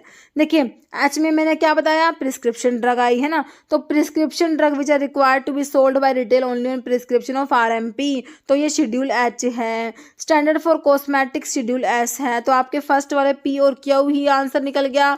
बाकी बायोलॉजिकल एंड स्पेशल प्रोडक्ट्स के लिए शेड्यूल सी है। List of coal tar colours permitted to be used in cosmetic and soap के लिए क्यू है। तो पी और जो फर्स्ट वाले 2 पी और क्यू देख लीजिए कौन से ऑप्शन में है, ऑप्शन ए में दिए हुए हैं, तो आपका आंसर क्या हो गया, option A P Q. Okay, next है आपका क्वेश्चन देखिए आपको इसमें बताना कौन सा करेक्ट मैच नहीं है as per drug and cosmetic act, which of the following not correct match, कौन सा करेक्ट मैच नहीं है। देखिए शेड्यूल पी में क्या आता है हमें पता है, लाइफ पीरियड ऑफ ड्रग बिल्कुल सही मैच है। क्यों में हमने देख लिया कोलतार कलर्स आते हैं, बिल्कुल सही है। एस में हमने कॉस्मेटिक्स देखा, स्टैंडर्ड फॉर कॉस्मेटिक्स, बिल्कुल सही है। तो लास्ट वाला ऑप्शन ही बचता है हमारे पास, तो है ना शेड्यूल एफ। तो एफ देखिए प्रिस्क्रिप्शन ड्रग के लिए कहाँ होगा, प्रिस्क्रिप्शन ड्रग के लिए तो एच आया, एफ तो ऑप्थेल्मिक प्रेपरेशंस के लिए आया था। तो ऑप्शन 4 ही आपका करेक्ट मैच नहीं हो रहा, बाकी के सारे जो है करेक्टली मैच हैं। ओके, तो इसमें हो गया आपका आंसर ऑप्शन 4 हो गया। Okay, manufacture for cell and distribution of drug other than those specified in schedule C1X। देखिए मैन्युफैक्चरिंग लाइसेंस का मैंने आपको बताया था प्रीवियस वीडियो में, है ना। तो देखिए मैन्युफैक्चर फॉर किसके लिए, sale and distribution of drug other than those specified in schedule C1X। Other than C1X के लिए बताना है आपने, और किसका बताना है, इशू का। एक तो अप्लाई करते एक इशू होता है लाइसेंस, तो इसमें इशू का पूछा हुआ है। अदर देन C1X के लिए जो लाइसेंस इशू होगा, तो अदर देन C1X के लिए मैंने आपको बताया था 24 में अप्लाई करेंगे और इशू होगा 25 में, है ना। किसके लिए, ये मैन्युफैक्चरिंग लाइसेंस है और अदर देन C1X के लिए। ओके, तो आपका जो है ऑप्शन देख लीजिए, form number 24, 25, form number 24F या फॉर्म नंबर 25F। ओके, तो देखिए अदर देन C1X के लिए आपका अप्लाई करेंगे 24 में और लाइसेंस इशू होगा फॉर्म नंबर 25 में। ओके, तो याद रखना है आपने, अप्लाई किस में करेंगे, फॉर्म नंबर 24 में, और लाइसेंस इशू होगा फॉर्म नंबर 25 में। ओके, देखिए आपको ये फॉर्म नंबर थोड़े से डिफिकल्ट से लगते हैं ना, है ना। तो पता क्या क्या क्या करिए, इनको ना एक जगह पे लिख लीजिए, और ठीक है, और फिर इसको क्या करें, लिख लिख के इनको रिवाइज करिए। जो चीज़ अपने को ज़्यादा दिक्कत देती है, जो हमें मतलब कि याद नहीं होती, समझ नहीं पाते, तो उसको याद करने का एक ही तरीका है, उसको लिख लिख के और उसको याद कीजिए एक तरीके से, क्योंकि फॉर्म नंबर इनका कोई सोल्यूशन नहीं होता, ये याद ही करने होते हैं ना। ठीक है, तो आपको C1X जो अदर देन C1X के मैन्युफैक्चरिंग के लिए क्या बताया, अप्लाई करेंगे फॉर्म नंबर 24 में, लाइसेंस इशू होगा 25 में। ओके, तो आंसर आपका ऑप्शन बी आपको क्लियर हो गया। तो मैंने आपको मैन्युफैक्चरिंग लाइसेंस का बताया था कि other than those specified in C1X के लिए क्या होगा, अप्लाई करेंगे 24 में, इशू लाइसेंस इशू होगा 25 में। और अगर एक्स ड्रग की बात होती, शेड्यूल एक्स की ड्रग की बात होती, तो क्या होता, 24 के आगे एफ लगाना है। ओके, तो लाइसेंस जो है मतलब कि अप्लाई करते 24F में और इस इशू होता 25F में। और C1 एक्सक्लूडिंग एक्स के लिए क्या होगा, मैन्युफैक्चरिंग के लिए अप्लाई करेंगे 27 में और इशू होगा लाइसेंस 28 में। और C1 एंड एक्स, इसमें तो एक्स एक्सक्लूड करा होता है, इसमें इंक्लूड कर दिया, एक्स को इंक्लूड कर दिया, तो इसमें बी भी इंक्लूड कर दीजिए। 27B में अप्लाई करेंगे, 28B में लाइसेंस इशू होगा। ओके, तो ये याद रखने हैं। क्लियर है। नेक्स्ट क्वेश्चन देख लेते हैं, और ये होम्योपैथी और आयुर्वेदा सिद्धा यूनानी का भी देख लेना। मैन्युफैक्चरिंग, होम्योपैथी की मैन्युफैक्चरिंग के लिए अप्लाई करेंगे 24C में और लाइसेंस इशू होता है 25C में। और आयुर्वेदा सिद्धा एंड यूनानी की मैन्युफैक्चरिंग के लिए अप्लाई करते हैं 24D में और लाइसेंस इशू होता है 25D में। ओके, नेक्स्ट क्वेश्चन देख लीजिए, licence issue for the manufacture of drug. अब फिर से मैन्युफैक्चरिंग का पूछा है, देखिए ध्यान से पढ़ना है। Manufacture of drug specified in schedule C1X, तो इसमें C1 एंड एक्स, है ना, C1 एंड एक्स का पूछा आप लोगों से, C1 and x in form number. तो मैंने आपको बताया था अगर C1 नोट एक्स होता है, मतलब कि एक्स इंक्लूड नहीं हो, C1 एक्सक्लूडिंग एक्स होता है, तो 27 में अप्लाई करते हैं और 28 में लाइसेंस इश्यू होता है। मैन्युफैक्चरिंग का बात कर रहे हैं हम लोग, है ना। मैन्युफैक्चरिंग में अगर होता C1 एक्सक्लूडिंग एक्स होता, एक्सक्लूडिंग एक्स होता, तो 27 में तो C1 एक्सक्लूडिंग एक्स होता, तो 27 में अप्लाई करते और जो लाइसेंस इशू होता वो 28 में होता, है ना। C1 एक्सक्लूडिंग एक्स की बात हो रही है, लेकिन हमसे पूछा C1 एंड एक्स, है ना, C1 एंड एक्स की बात हो रही है, तो 27B में अप्लाई करेंगे और 28B में लाइसेंस इशू होगा। तो आपसे क्या पूछा है, लाइसेंस इशू पूछा है। देखिए क्वेश्चन पढ़िए, लाइसेंस इशू, है ना, तो 27 में तो अप्लाई कर दिया, ओके, और लाइसेंस इशू कब हुआ, 28B में लाइसेंस इशू होगा। ऑप्शन आपका डी राइट हो जाएगा। है। ओके, तो क्लियर है ये। इशू का पूछा है, मैन्युफैक्चरिंग का पूछा है, C1 एंड X का पूछा है। ध्यान से पढ़ना है क्वेश्चन को, उसके बाद आंसर करना है। ओके, तो आंसर हमारा ऑप्शन डी मेरे हिसाब से आपको क्लियर है। और एक बार फिर से देख लीजिए, इसको जितनी बार पढ़ेंगे उतना ही ज़्यादा आपको रिटेन होगा। सच्ची बता रही हूँ मैं, इनको जितना पढ़ेंगे, लिखिए, लिख लिख के इनको, मतलब कि पढ़िए और लिख लिख के इनको लिख के देखिए कि other than those specified in C1X। देखिए अदर देन C1X की बात थी। अदर देन C1X के लिए क्या करा था हमने, 24 में अप्लाई करा और लाइसेंस 25 में इशू हुआ। किसके लिए? अदर देन C1X के लिए। अब X की बात करेंगे तो क्या करना है, 24 के 24 के आगे F लगा दीजिए, 24F में अप्लाई करा, 25F में लाइसेंस इशू हो गया। और C1 एक्सक्लूडिंग X की बात करी तो क्या बताया था, 27 में अप्लाई करेंगे, लाइसेंस 28 में इशू होगा। और C1 इंक्लूडिंग X मतलब कि इसमें X भी इंक्लूड होगा, तो इसमें क्या इंक्लूड कर देंगे, हम B इंक्लूड कर देंगे। 27B में जो है अप्लाई करेंगे, 28B में लाइसेंस इशू होगा।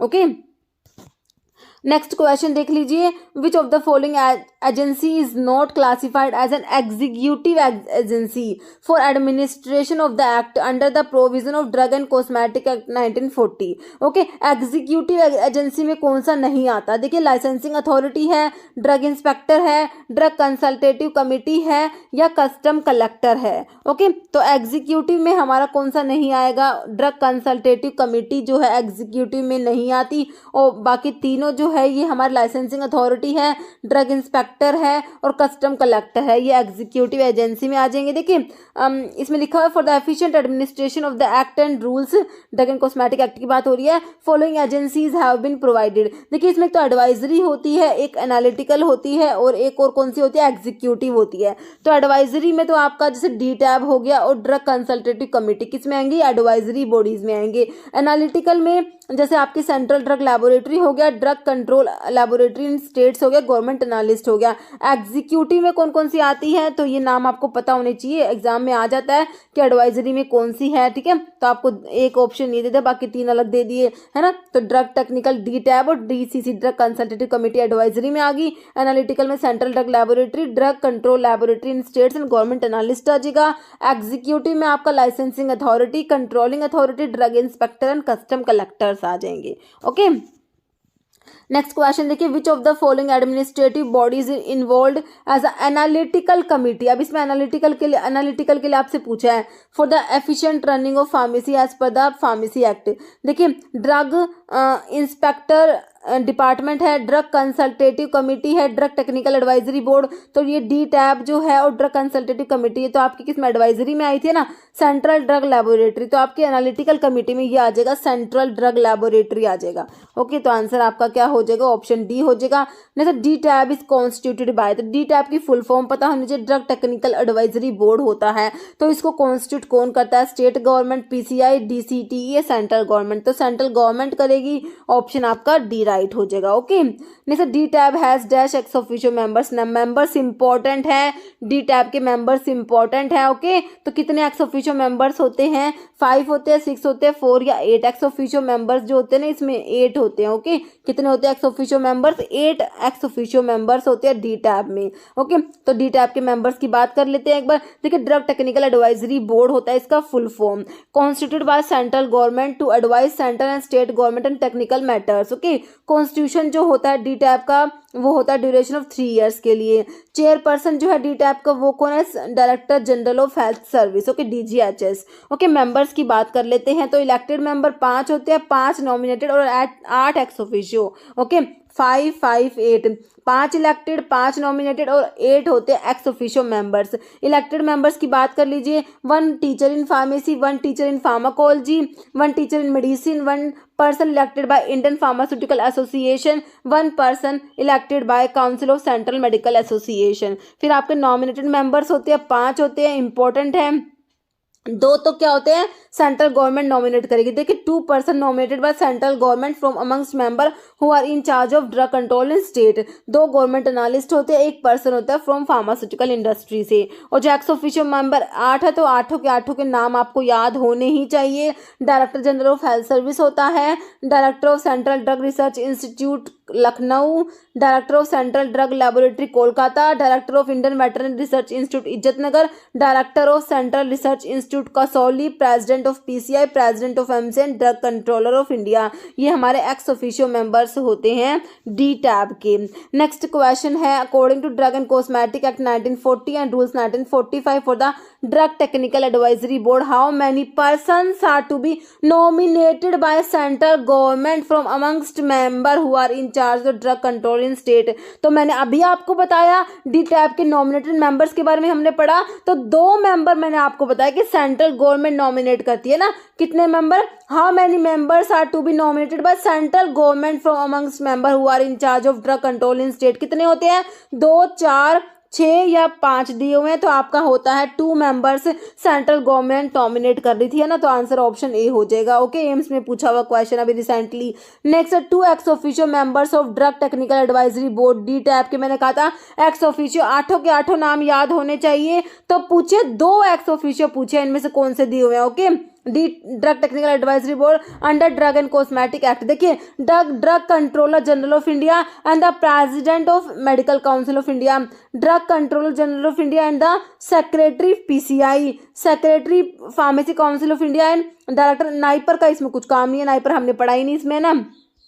तो हमारा जो है drug controller general of India हो जाएगा, प्रेसिडेंट हो जाएगा एमसीआई, है ना। तो ये सेकंड वाले में ना सेक्रेटरी दिया, सेक्रेटरी ने तो प्रेसिडेंट होता है पीसीआई का। ओके, तो आपका आंसर ऑप्शन ए राइट हो गया। Okay, next who the chairman of drug technical advisory board D tab के चेयरमैन मैंने अभी आपको बताया कौन से, president of PCI, union health minister, director general of health service, drug controller of India. तो ये ऑप्शन सी हो जाएगा, director general of health service the chairman of the D tab। Okay, next question, appointment of drug inspector is as per the section of drug and cosmetic act 1940। देखिए drug inspector के appointment के लिए आपका कौन सा section आता है, section 21 में ड्रग इंस्पेक्टर अपॉइंट किया जाता है। आंसर आपका हो जाएगा ऑप्शन सी, सेक्शन 21 हो जाएगा। ओके, और गवर्नमेंट एनालिस्ट की बात होती है तो उसके लिए सेक्शन 20 आपने याद रखना है। ओके, तो ड्रग इंस्पेक्टर के लिए सेक्शन 21 और गवर्नमेंट एनालिस्ट की बात होगी तो हम सेक्शन 20 याद रखेंगे। नेक्स्ट ड्रग इंस्पेक्टर के बारे में और लिखा हुआ है, ड्रग इंस्पेक्टर क्या पब्लिक सर्वेंट होता है अपॉइंटेड अंडर सेक्शन 21। इसकी एलिजिबिलिटी क्या होती है ड्रग इंस्पेक्टर के लिए, देखिए बी फॉर्म तो आपने होना ही होना है, ठीक है। तो बी फॉर्म और 18 मंथ एक्सपीरियंस होता है manufacturing of any 1 schedule C drug. Power of drug inspector के लिए आपका सेक्शन 22 होता है और प्रोसीजर ऑफ इंस्पेक्शन के लिए आपका सेक्शन 23 आता है। ओके, नेक्स्ट क्वेश्चन है पावर ऑफ, फिर आपसे वही पूछ लिया, पावर का पूछ लिया, power of drug inspector appointed under the drug and cosmetic act 1940 are mentioned under which of the following section. तो ये क्वेश्चन हमारा उड़ीसा में पूछा हुआ है, उड़ीसा का 2021 का जो प्रीवियस पेपर था ना, तो उसमें ये ड्रग इंस्पेक्टर की पावर पूछी हुई थी। ओके, तो मैंने आपको बताया पावर के लिए आपने कौन सा सेक्शन याद रखना है, सेक्शन 22 हमने याद रखना है। तो ऑप्शन हमारा क्या हो जाएगा, सी हो जाएगा, सेक्शन 22 होता है पावर्स के लिए और ड्रग इंस्पेक्टर अपॉइंट होता है सेक्शन 21 में और प्रोसीजर ऑफ इंस्पेक्शन के लिए सेक्शन 23 हम लोग याद रखेंगे। Okay, next drug inspector should intimate the purpose of taking drug samples to the person concerned in form number 15, 16, 17 या 18। तो कौन से फॉर्म नंबर में जो है ये होगा, तो ये आपका है फॉर्म नंबर 17 होता है इसके लिए। ओके, देखिए when a sample of drug is taken for the purpose of test और analysis, inspector should intimate purpose of person concerned in writing in form number 17। Okay, next question है government analyst के बारे में पूछा हुआ है, who are responsible for matters related to Ayurveda, Siddha and Unani drugs. देखिए मैंने आपको ड्रग एंड कॉस्मेटिक एक्ट में तो जो बताया आपको गवर्नमेंट एनालिस्ट के लिए बताया कौन सा सेक्शन, सेक्शन 20 बताया। अभी आपसे आयुर्वेदा, सिद्धा एंड यूनानी के लिए पूछा है, ठीक है। तो इसमें अपॉइंटमेंट होता है कौन सा सेक्शन में, देखिए सेक्शन 33F है, 33G है, 33H है या 33E। तो इसमें है ना कौन सा हो जाएगा, सेक्शन 33F हो जाएगा। ओके, गवर्नमेंट एनालिस्ट के लिए है आयुर्वेदा, सिद्धा एंड यूनानी में गवर्नमेंट एनालिस्ट के लिए आपका सेक्शन आ जाएगा 33F। और अगर आयुर्वेदा, सिद्धा एंड यूनानी में ड्रग इंस्पेक्टर की बात होती है तो आप लोगों ने क्या याद रखना है पता है, section 33G drug inspector Ayurveda, Siddha and यूनानी के लिए। ओके, तो इसमें लिखा हुआ है ड्रग इंस्पेक्टर आयुर्वेदा सिद्धा यूनानी के लिए अगर अब होती है तो सेक्शन 33G की बात 33G याद रखेंगे। ओके, जैसे member nominated by central government in drug consultative committee, जो आपकी ड्रग कंसल्टेटिव कमेटी हमने पढ़ी है तो उसमें सेंट्रल गवर्नमेंट जो है कितने मेंबर नॉमिनेट करती है, 1 2 3 या 4, तो 2 मेंबर नॉमिनेट करेगी सेंट्रल गवर्नमेंट। ओके, आपका आंसर क्या हो जाएगा, ऑप्शन बी। देखिए ड्रग कंसल्टेटिव कमेटी जो होती है इसको कॉन्स्टिट्यूट कौन करता है, सेंट्रल गवर्नमेंट करती है। ये एडवाइजरी कमेटी होती है for the central and state government and DTAB. It consist of, इसमें 2 रिप्रेजेंटेटिव होते हैं नॉमिनेटेड बाय जिनको सेंट्रल गवर्नमेंट नॉमिनेट करती है। तो देखिए सेंट्रल गवर्नमेंट कितने मेंबर्स नॉमिनेट कर रही है डिफरेंट डिफरेंट जगह पे, जैसे कि डीटैब में, ड्रग कंसल्टेटिव कमेटी में, आपके जो फार्मेसी एक्ट में आप पीसीआई के बारे में पढ़ेंगे तो इनमें सेंट्रल गवर्नमेंट जो नॉमिनेट करती है ना वो बहुत इंपॉर्टेंट होता है, बहुत से एग्जाम्स में पूछे गए हैं। ठीक है, तो हमने डीटैब में भी आपके नॉमिनेटेड मेंबर्स में 2 मेंबर नॉमिनेट देखे सेंट्रल गवर्नमेंट ने करे थे, तो इसमें भी आपके 2 मेंबर हैं, 2 representative nominated by the central government. Okay, and 1 nominee of each of the state government. Okay, next question देखिए, DTAB is constituted in every 1 year 2 3 या 5, तो हमने अभी क्या देखा इसके लिए 3 ईयर देखा है ना, answer is option C. Next question, DTAB stands for, बिल्कुल सिंपल है, ड्रग टेक्निकल एडवाइजरी बोर्ड होता है। ऑप्शन देख लीजिए, ऑप्शन ए में ही दिया हुआ है drug technical advisory board. Next question है, central drug laboratory is situated in, तो सेंट्रल ड्रग लैबोरेटरी कहाँ पर है, कोलकाता, मुंबई, चेन्नई या new Delhi. CDLK central drug laboratory कहाँ पर है, कोलकाता में है, ऑप्शन आपका ए राइट हो जाएगा। ओके, तो ये देख लीजिए आप, सेंट्रल ड्रग लैबोरेटरी कोलकाता में, ध्यान रखना है सेंट्रल रिसर्च इंस्टीट्यूट कसौली में, सेंट्रल ड्रग रिसर्च इंस्टीट्यूट की बात होगी तो लखनऊ याद रखना है, इंडियन वेटरनरी रिसर्च इंस्टीट्यूट के लिए आप इज्जत नगर का नाम याद रखेंगे, ये एग्जाम में पूछे जाते हैं। Next central drug research institute, देखिए पूछ लिया एग्जाम में, रिसेंटली पूछा 2023 में ही, सेंट्रल ड्रग रिसर्च इंस्टीट्यूट कहाँ पर है, कसौली में, तो सेंट्रल रिसर्च इंस्टीट्यूट देखा, कैलकाटा तो कोलकाता में सेंट्रल ड्रग लैबोरेटरी देखी, तो आपका लखनऊ आंसर हो जाएगा, ऑप्शन डी हो जाएगा। सेंट्रल ड्रग रिसर्च इंस्टीट्यूट कहाँ पर है, लखनऊ में है। ओके, ऑप्शन सी हो गया। नेक्स्ट है, बायोलॉजिकल्स आर टेस्टेड एट, तो बायोलॉजिकल टेस्टिंग कहाँ होगी, मुंबई में, कोलकाता में, चेन्नई में, कसौली में, तो बायोलॉजिकल्स जो होती है उनकी टेस्टिंग होती है कहाँ पर, कसौली में, ऑप्शन आपका डी राइट हो जाएगा।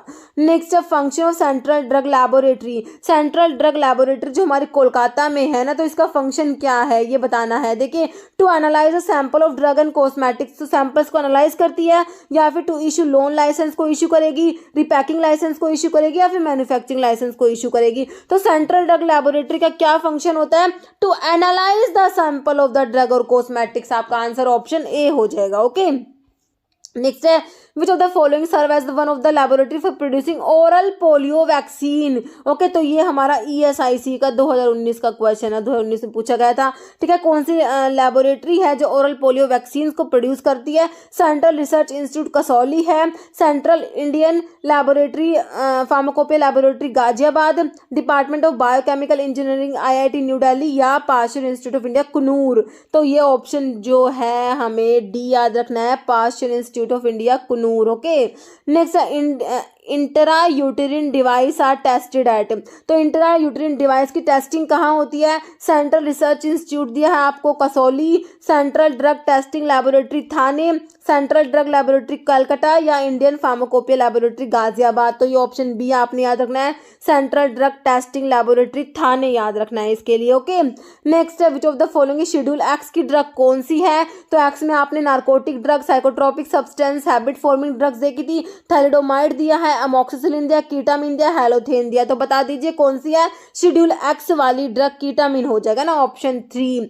नेक्स्ट क्वेश्चन है, application for the issue of a permit to small import करना है small quantity of drug for personal use is made to the licensing authority in, form number 22, form number 12A, 12 या 26। तो इसके लिए option देखिए, form number 12A होता है, किसके लिए, application for issue of a permit to import small quantity of a drug for personal use, तो इसके लिए आपका फॉर्म नंबर 12A हो जाएगा। ओके, और इसमें परमिशन ग्रांटेड होती है फॉर्म नंबर 12B में।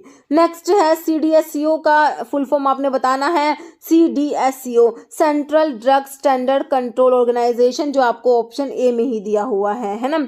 नेक्स्ट क्वेश्चन क्या है, central drug standard control organisation याद रखना है। Next under the drug and cosmetic act and rules, ठीक है, जो ड्रग एंड कॉस्मेटिक एक्ट है इसमें जो रूल्स है divided into how many parts, कितने पार्ट्स में डिवाइड है, 16 है, 12 है, 18 है या 24 है, तो ये 18 पार्ट्स हो जाएगा ऑप्शन सी। देखिए ड्रग एंड कॉस्मेटिक रूल्स जो है डिवाइड है 18 पार्ट्स में, each belonging to a particular subject. Next question आपका लोन लाइसेंस के ऊपर है। Loan licence are issued for the manufacture for sale और distribution of drug other than those specified in, other than देखिए schedule G and H, schedule C G and H, के W and X ऐसा नहीं होता, other than C सी1 X होता है ना, option आपका डी हो जाएगा। Loan licence are issue for the manufacture for sale और distribution of drug other than those specified in schedule C C one and X. Okay next question है, और loan licence के बारे में लिखा भी हुआ है, क्या होता है लोन लाइसेंस। देखिए लोन लाइसेंस क्या होता है, means a licence which licensing authority may issue to applicant who does not have his own arrangement, मतलब कि उसका खुद का कोई अरेंजमेंट नहीं होता मैन्युफैक्चरिंग के लिए, but who intends to avail himself of the manufacturing facility own by another licensee. Okay loan license issue होता है for the manufacturing for sale और distribution of drug other than those specified in schedule C C one X. Okay, application for grant or renewal of such loan license shall be made in form number 24A and license should be issued in form number 25A.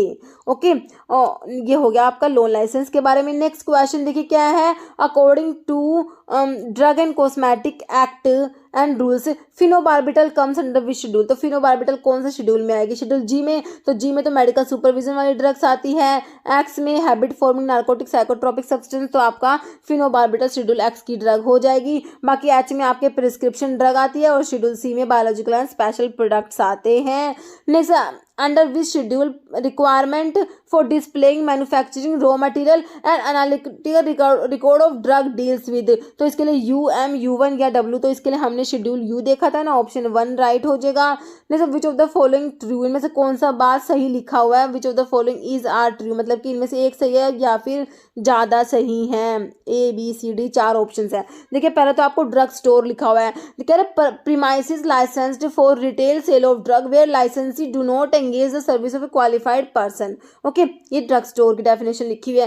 फिर कह रहे chemist and druggist में क्या है, premises licensed for retail sale of drug where licensee employ service of a qualified person, यहाँ पर qualified person है but do not maintain pharmacy for compounding against prescription, ठीक है, तो यहाँ पर कंपाउंडिंग नहीं हो रही बट क्वालिफाइड पर्सन होता है किसमें, केमिस्ट एंड ड्रगिस्ट में। और फार्मेसी क्या होता है, premises license for retail sale of drug where licensee employ the service of qualified person है and maintain a pharmacy for compounding against prescription. तो बताइए तीनों बातें सही है क्या, देखिए तीनों ही डेफिनेशन सही लिखी हुई है, ऑप्शन डी राइट हो जाएगा। ओके तो फार्मेसी में क्या है, आपका क्वालिफाइड पर्सन भी है और कंपाउंडिंग भी हो रही है। ओके केमिस्ट एंड ड्रगिस्ट में क्वालिफाइड पर्सन है बट कंपाउंडिंग नहीं होती। और ड्रग स्टोर क्या होता है, premises license for retail sale of drug where licensee do not engage the service, यहाँ पे क्वालिफाइड पर्सन ही भी नहीं होता। ओके तो इन तीनों की डेफिनेशन एग्जाम में पूछी हुई है अलग अलग, ठीक है, तो आपको थोड़ा सा ध्यान रखना है।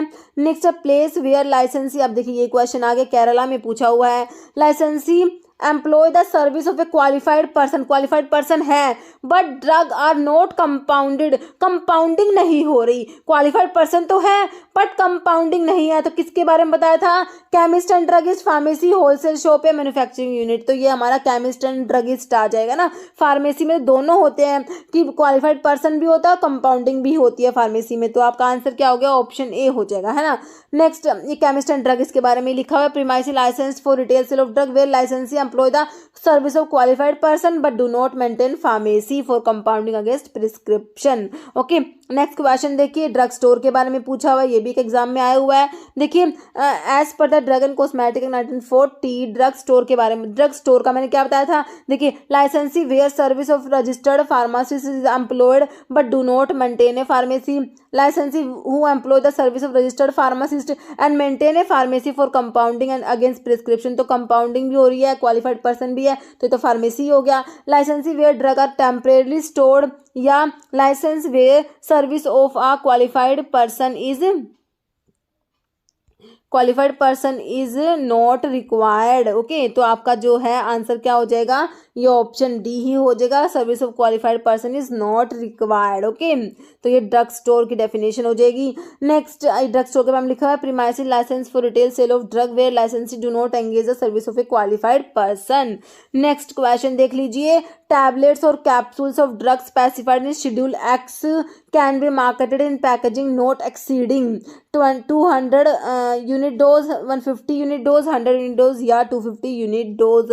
तो शेड्यूल एक्स की बात हो रही है, तो इसके लिए ऑप्शन सी हो जाएगा, पैकेजिंग जो है should not exceed 100 unit dose. Tablet और कैप्सूल्स की बात हो रही है शेड्यूल एक्स के लिए, तो 100 यूनिट डोज से ज़्यादा नहीं होना चाहिए। ओके, देखिए इसमें सारी आपको लिखी हुई है packaging of drug specified in schedule X की, ड्रग्स की पैकेजिंग के लिए देखिए drug specified in schedule x shall not be marketed in packaging not exceeding, देखिए 100 यूनिट डोज। टेबलेट्स और कैप्सूल के केस में हमने 100 यूनिट डोज क्वेश्चन में देख ली। अगर ओरल लिक्विड प्रेपरेशंस होती हैं तो इसमें होना चाहिए नॉट एक्सीडिंग 300 ml, और इंजेक्शंस के केस में नॉट एक्सीडिंग 0.5 ml, मतलब कि 5 ml। ओके, 5 ml है ये।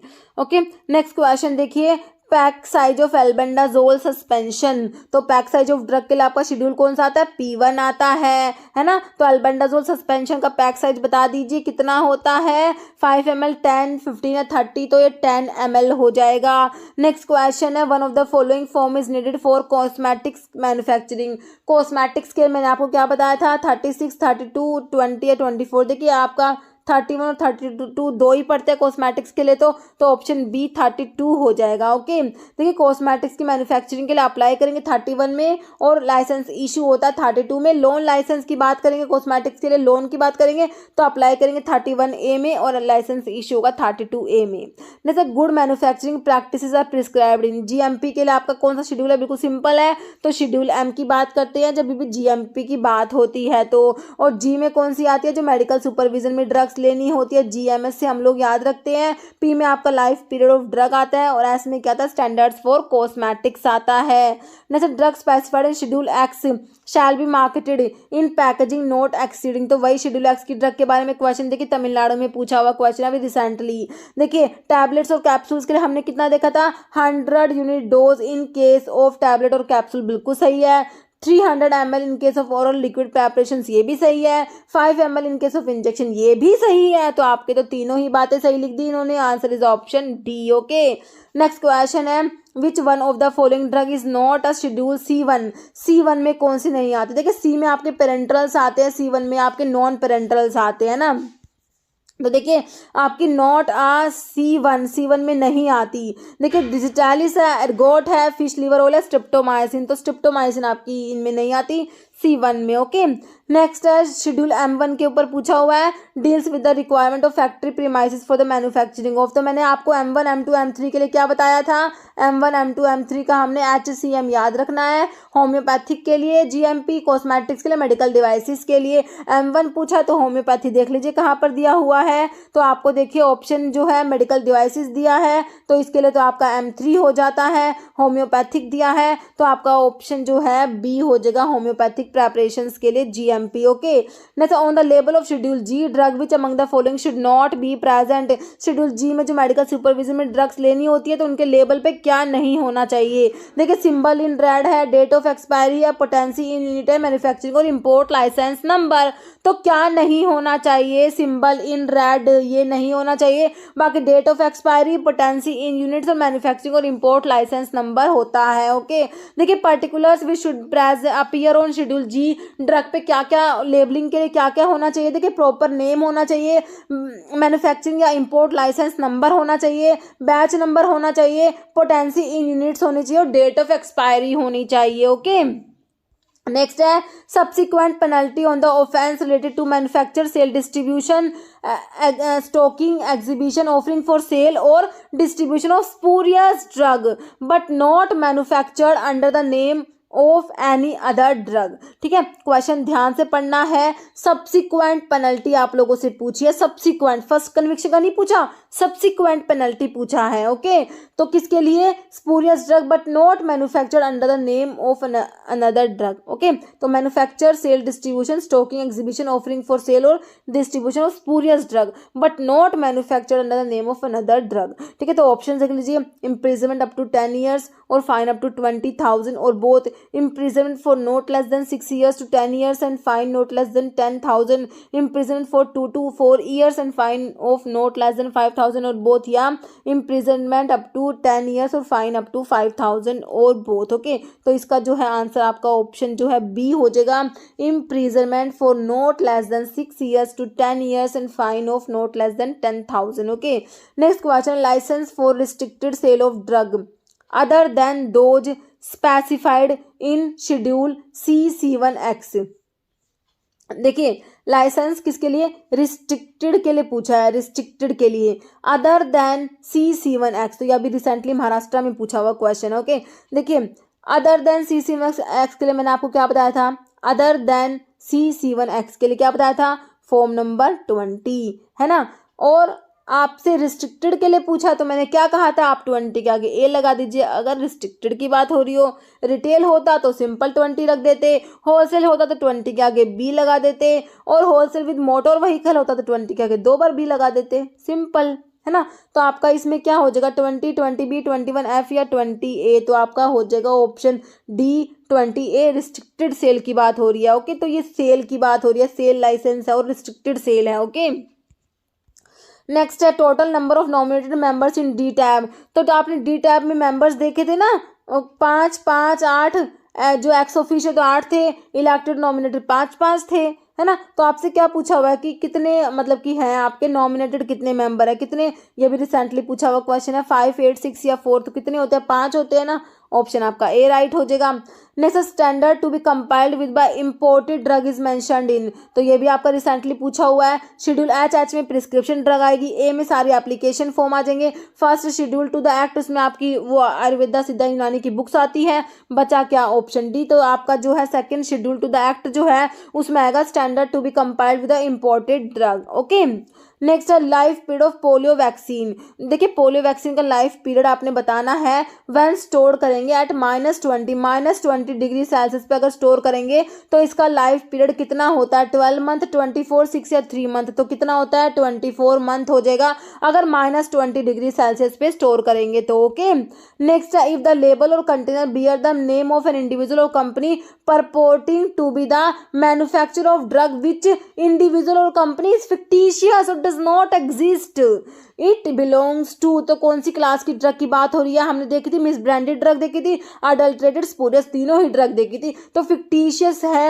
या फिर डज नॉट एग्जिस्ट है, तो ये किस में आ जाएगा? आपका स्पूरियस में आ जाएगा ना। तो आपका ऑप्शन सी हो जाएगा, स्पूरियस ड्रग। ओके, नेक्स्ट है application for grant of a licence to cell, stock, exhibit और ऑफर फॉर सेल और distribute drug other than those specified in schedule X by wholesale is in. देखिए, अब जो हमने licence देखे थे other than CC1X के लिए 20 देखा था, CC1 के लिए 21, तो वो हमारे क्या थे? वो हमें लाइसेंस थे। अब इनके लिए अप्लाई भी तो करना पड़ेगा ना। तो अभी एप्लीकेशन वाला पूछा आप लोगों से कि एप्लीकेशन के लिए बताना है। ओके, और किसके लिए? Other than those specified in schedule X. Okay, देखिए एप्लीकेशन के लिए ना आपने ना फॉर्म नंबर 19 याद रखना होता है। ओके, तो अगर आपसे कहा है कि क्या है, देखिए application for grant of a licence to cell, stock, exhibit और ऑफर फॉर सेल और distribute drug other than those specified in schedule X by wholesale. Okay, तो आपने आपका जो है इसमें हो जाएगा फॉर्म नंबर 19 हो जाएगा। ओके, तो आंसर क्या हो जाएगा इसका? ऑप्शन ए हो जाएगा, फॉर्म नंबर 19 हो जाएगा। और अगर इसमें देखिए रिस्ट्रिक्टेड की बात होती तो फॉर्म नंबर 19 के आगे ए लगा देते, एप्लीकेशन की ही बात हो रही है ये। ओके, और अगर होता आपका मोटर व्हीकल होता तो इसमें 19 के आगे ना 2 बार ए लग जाता। ओके, और ये एक बार मैंने सारे लिखे हुए थे। ठीक है, इसका आंसर जो है आपका ऑप्शन ए हो गया। देखिए, फॉर्म नंबर 19 जो होता है, अभी हम किसकी बात कर रहे हैं? एप्लीकेशंस की। एप्लीकेशंस फॉर ग्रांट और renewal of licence to cell, stock, exhibit और distribute drug other than schedule X. Okay, और 19A जो होता है वो किसके लिए हो जाएगा, एप्लीकेशन फॉर ग्रांट और renewal of restricted license to cell stock exhibit और distribute drug to by retail by dealer who does not engage qualified person. ठीक है, रिस्ट्रिक्टेड की बात हो रही है तो 19 के आगे ए लगा देंगे। एप्लीकेशन की बात हो रही है, ध्यान से पढ़ना है। ओके, और लाइसेंस फॉर दिस, और इसके लाइसेंस इशू होता है 20A में। ओके, क्योंकि हमने जो है अदर देन CC1X के लिए क्या देखा था, 20 देखा था, और रिस्ट्रिक्टेड के लिए हमने 20A देख ही लिया है ना। रिस्ट्रिक्टेड के लिए ए लगा देते हैं।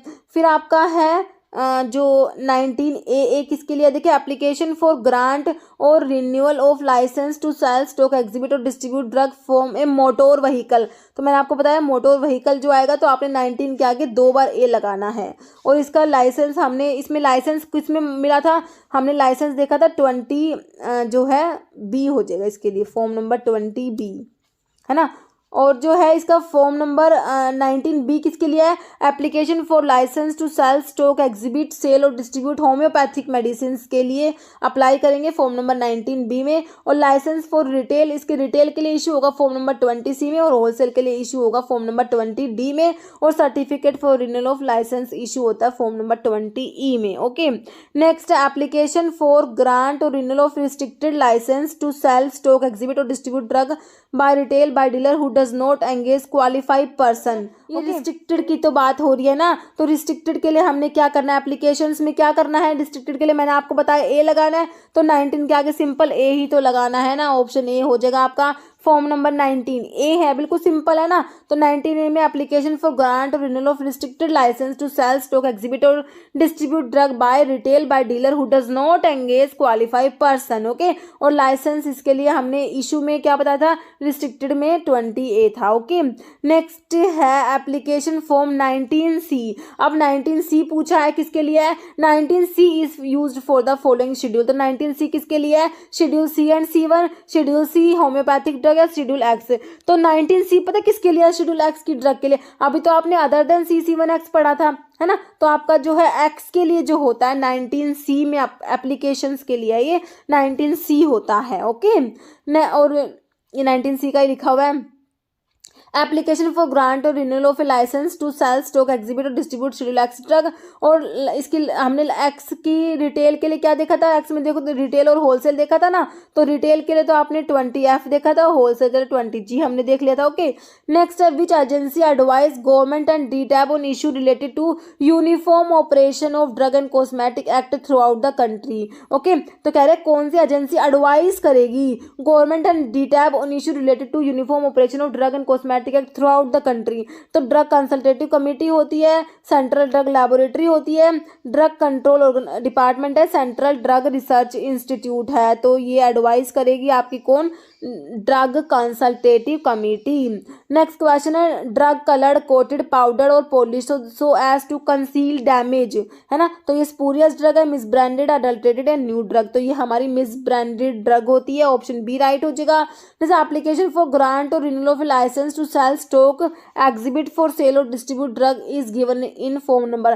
तो एप्लीकेशंस के लिए पूछा है, एप्लीकेशन फॉर ग्रांट और renewal of a licence to cell stock exhibit for sale और डिस्ट्रीब्यूट। तो 21 है, फॉर्म नंबर 19 है, या फिर 20 है 20A। तो इसमें जो है आपका हो जाएगा एप्लीकेशंस के लिए option B, form number 19। Next है drug inspector is appointed as per the provision of. तो ड्रग इंस्पेक्टर अपॉइंट होता है, देखिए फार्मेसी एक्ट के 1948, drug and cosmetic act 1945, drug inspector act 1940 and narcotic and psychotropic. तो आपका जो है ये ड्रग एंड कॉस्मेटिक एक्ट हमने पढ़ा 1945। ओके, नेक्स्ट है permission to initiate clinical trial with new drug is obtained by applying in form number 22, form number 12, form number 11 है, form number 20। तो इसके लिए आपका होता है फॉर्म नंबर 12 होता है। Okay, permission to initiate clinical trial with new drug, तो इसे ऑब्टेन करेंगे फॉर्म नंबर 12 में। नेक्स्ट CDSCO का हेडक्वार्टर बताना है कहाँ है, न्यू दिल्ली, मुंबई, कोलकाता, चेन्नई। तो ये कहाँ पर है, CDSCO का हेडक्वार्टर है option A New Delhi. Next है which of the following is not a function of central drug standard control organisation. CDSCO का फंक्शन कौन सा नहीं है, approval of a new drug, granting permission to conduct clinical trials, setting standards for drug, cosmetic, diagnostic and medical devices, सारे ही function है। ये देखिए control of price of bulk drug and formulation, तो प्राइस को कंट्रोल नहीं करेगा, option D right हो जाएगा। नेक्स्ट है आपने देखिए मैच कर मतलब डज नॉट मैच, इनमें से कौन सा जो है मैच नहीं हो रहा, शेड्यूल्स को ही रिवाइज कर ले, शेड्यूल्स के ऊपर क्वेश्चन है। देखिए रिक्वायरमेंट ऑफ फैक्ट्री प्रीमाइसिस के लिए कौन सा शेड्यूल बताया था, रिक्वायरमेंट ऑफ फैक्ट्री प्रीमाइसिस के लिए schedule M, standards for disinfectant fluid के लिए शेड्यूल ओ, बिल्कुल सही है। लाइफ पीरियड ऑफ ड्रग के लिए तो शेड्यूल पी बताया था ना, तो इसमें तो वाई दिया हुआ है, तो ये ही गलत दिया हुआ है, तो आपका answer does not match option C 3 हो जाएगा। बाकी list of minimum equipment for efficient running of pharmacies के लिए शेड्यूल एन आ जाएगा आपका। ओके, तो आपका जो है ऑप्शन 3 राइट हो गया। नेक्स्ट है which form serve as a licence to operate blood bank, blood bank को ऑपरेट करने के लिए लाइसेंस के लिए फॉर्म बताना है। Form number 28B, form number 28C, form number 28D या फॉर्म नंबर 28A। तो इसका जो है आंसर क्या हो जाएगा, ऑप्शन बी हो जाएगा, फॉर्म नंबर 28C हो जाएगा। ओके, तो आंसर क्या हो जाएगा, फॉर्म नंबर 28C हो जाएगा। देखिए आपका जो है इसके लिए जो अप्लाई करते हैं application for grant renewal of licence for operation of blood bank for processing of whole blood और प्रेपरेशन ऑफ ब्लड कॉम्पोनेंट्स, तो इसके लिए अप्लाई करेंगे फॉर्म नंबर 27C में और लाइसेंस इशू होता है 28C में। ओके, नेक्स्ट क्वेश्चन है mention the form number in which import license is granted for drug specified in schedule C1 excluding those specified in X. Okay, C1 के लिए है excluding x, तो तमिलनाडु में पूछा हुआ क्वेश्चन है। देखिए इंपोर्ट लाइसेंस का पूछा हुआ है, किसका, इंपोर्ट लाइसेंस के लिए पूछा हुआ है ये, तो form number 14, form number 10B, form number 24 या फॉर्म नंबर 10। ओके, तो इसका आंसर क्या हो जाएगा आपका, फॉर्म नंबर 10 हो जाएगा। ओके, ऑप्शन डी हो जाएगा। देखिए इंपोर्ट लाइसेंस के लिए आपका होता है फॉर्म नंबर 8 होता है, उसमें अप्लाई करते हैं application for licence to import drug except schedule X के अलावा जो ड्रग है उसके इंपोर्ट के लिए अप्लाई करेंगे फॉर्म नंबर 8 में और लाइसेंस इशू होता है फॉर्म नंबर 10 में। Okay, next application for licence to import schedule X drug, अभी आपने देख लिया कि एक्स के अलावा जो ड्रग है उनके लिए तो 8 में जो अप्लाई कर दिया इंपोर्ट लाइसेंस के लिए 10 में इशू हो गया, और एक्स की बात करेंगे तो एक्स के लिए क्या होता है form number 8A, form number 10A, form number 8 या फॉर्म नंबर 10। तो अगर एक्स की बात होती है तो फॉर्म नंबर 8A में अप्लाई करेंगे और लाइसेंस इशू होगा फॉर्म नंबर 10A में। ओके, और एक्स के अलावा ड्रग की बात हो जाएंगे एक्सेप्ट एक्स है ना, शेड्यूल C1 जिसमें एक्स इन्वॉल्व नहीं होगा तो उसमें इंपोर्ट लाइसेंस के लिए अप्लाई करेंगे 8 में और लाइसेंस इशू होगा 10 में, ये हमने देख लिया ना। तो ये इसमें और रिवाइज कर लीजिए, application for licence to import schedule X drug की बात होगी तो एप्लीकेशन के लिए फॉर्म नंबर 8A और लाइसेंस इशू होगा 10A में, और एप्लीकेशन की बात होगी एक्सेप्ट एक्स की बात होगी तो फॉर्म नंबर 8 में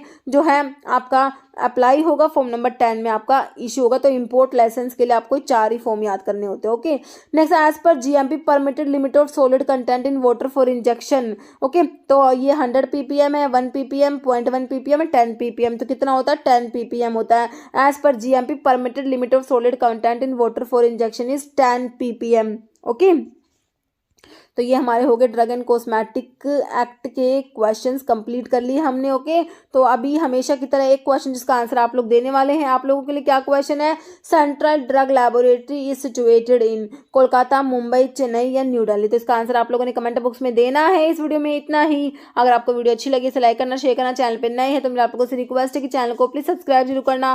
ओके, थैंक यू।